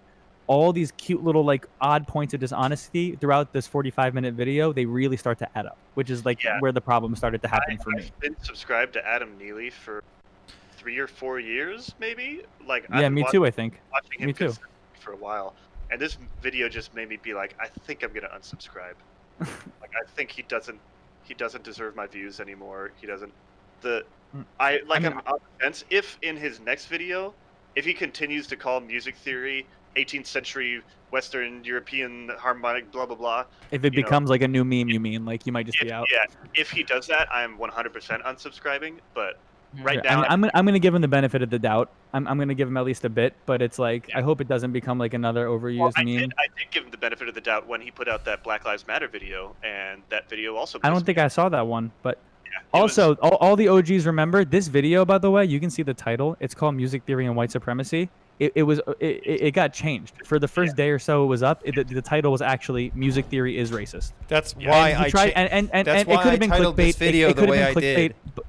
That's why I titled the video the way I did.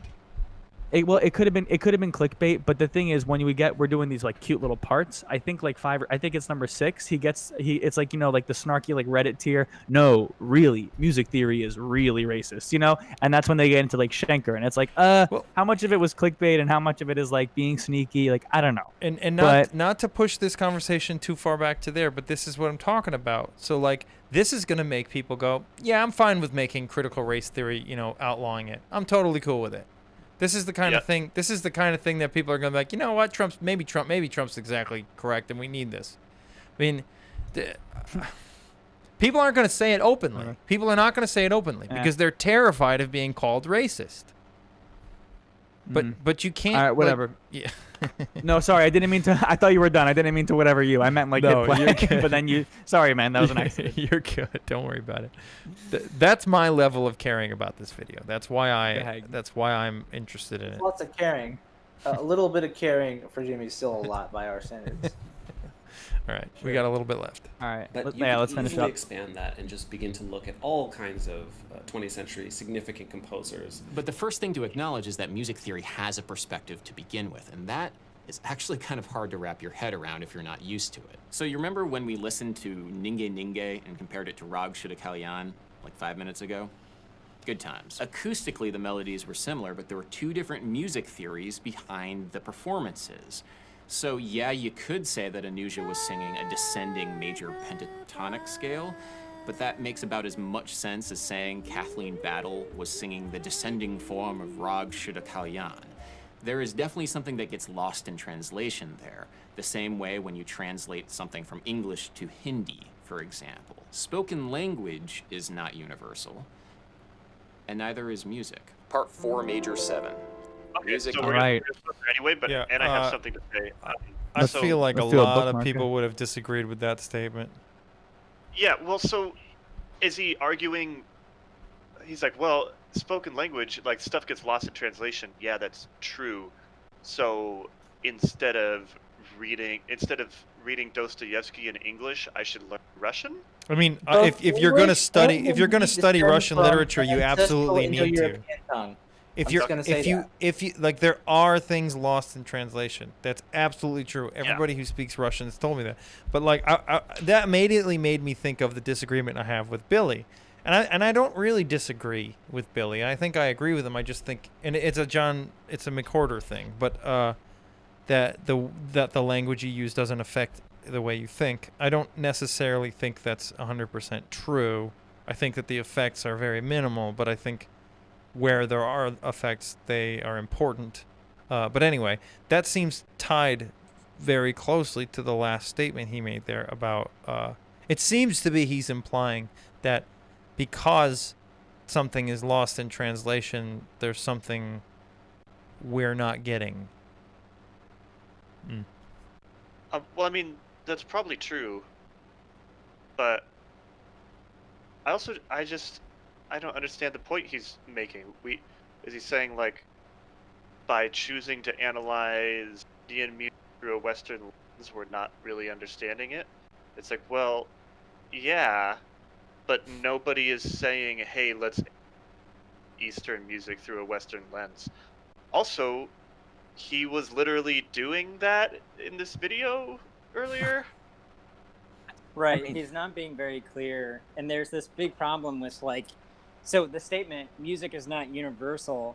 So in one sense, that's patently false, because every single culture has music and a musical tradition. Every single one. We find it everywhere. So maybe there's a group of people we haven't met that don't have music, but so far as we've seen, music is in every culture. Now, the musical practices are not universal. That is true. But when he says music is not universal, what he's saying is the musical practices aren't universal and the meaning in the music isn't universal. But that statement, music is not universal, is so broad and unclear that you have, like, I had to unpack that sentence to get at what he meant. I felt the same way when I got to this part. I was like, what? Yeah. I don't want to get into that whole debate, but I mean, cool. There are universals to eyesight, right? Like we're finding that the color of light that you have is affecting the way your circadian rhythm works. So I feel like there's probably something having to do with sound that has some sort of effect that's universal. There's some effect. Like, what's universal is that sound can impact your emotions, maybe. But even with color, if you don't have a word for a color, you might not be seeing the color. Like, there are a bunch of studies on this indigenous group in the Amazon called the Paraha. They don't have numeracy. They can't add because they don't have the language. A linguist tried to teach them numbers. They still couldn't add. And they also have way more words for the color green. And they can pick out immediately different shades of green, where people from the West who don't have words for it can't see the difference. Even when they're pointed out as different colors, they can't see the difference. But these people with the word kind of can like pick the it out Eskimos. immediately. The Eskimos having like 100 words for snow or something like that. Yeah, or excuse me, I'm sorry, the Inuits. Same idea. But so like what's universal is the ability to perceive color, but the perception of individual colors would not be universal. See, I'm on your side on that, but so many also, people I'm on this colorblind. server... I'm green blind, so that entire thing was very triggering. Hearing all these greens everywhere, I cannot see even regular green from like black. All right, Snowflake. All right, Snowflake. I know, man. I would be interested if you would talk to Billy about this, because I'm on your side, but he makes very convincing arguments, and Jonathan McWhorter makes very convincing arguments that like the words for snow doesn't really have any effect on the way that people think. But I find that hard to believe. And the thing with the math seems really interesting to me. Yeah, that was odd. I actually think that without language, we couldn't even talk about thought in the first place. And what thought would be for a human without language is something we can't know. Yeah, no, and language itself... On that metaphysical note. but like language itself is absolutely is universal. It is a human thing. All people will find language. Yeah. There's no way out. There's no such thing as... Even people born deaf, like genetically deaf, who are not able to speak a language, will develop their own sign language. Yeah. Language is a human universal. The type of language is obviously not. And the sophistication of the language that you'll be able to learn, what you'll be able to communicate with the language that you have, obviously not universal. Obviously socially constructed. But language itself and the need for it can't be. Let me think. guys, is that a nice place to put a metaphorical bookmark or what? Oh, we can. We can keep going until I mean anybody can go. We're not going to continue the video. Let me instead be less authoritative and just say I think I have to get going, and I know Cody does too soon. So I guess I'll say for now, guys, it's been really nice discussing this with you, and I'm really looking forward to part 2. Okay. Mm-hmm. Oh yeah. Thanks a lot. Yeah. Thanks for having me. Thanks guys. for your perspective. on the channel. I thank you, man. Thanks for the invitation. Yeah. It was nice. It was nice. Hopefully we can. Maybe we can do this tomorrow. It'd be nice to not wait. I think I can just put it in the chat where we originally connected, and I'm sure we'll all figure it out from there, nice and easy. Cool. Okay, so 3 live streams in a row for me this week. Nice. Yeah. We can end it or we can keep talking. I mean, it's no big deal to me. I don't think we can commit to watching the rest of that video. Got it. Yeah, just do the video with all of us, the video people. But if you guys want to keep talking, do your thing. I think I got to get out of here. So yeah, actually, I'm going to end the stream, but we'll just keep talking in Discord. Got it. Okay. All right. Everyone that's here, thanks so much. I'll see you on part 2. Sounds good. Thank you very much, guys. All right. See you guys next time. Bye-bye.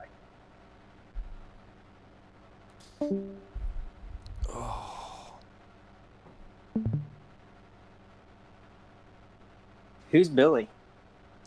Not here right now. We got a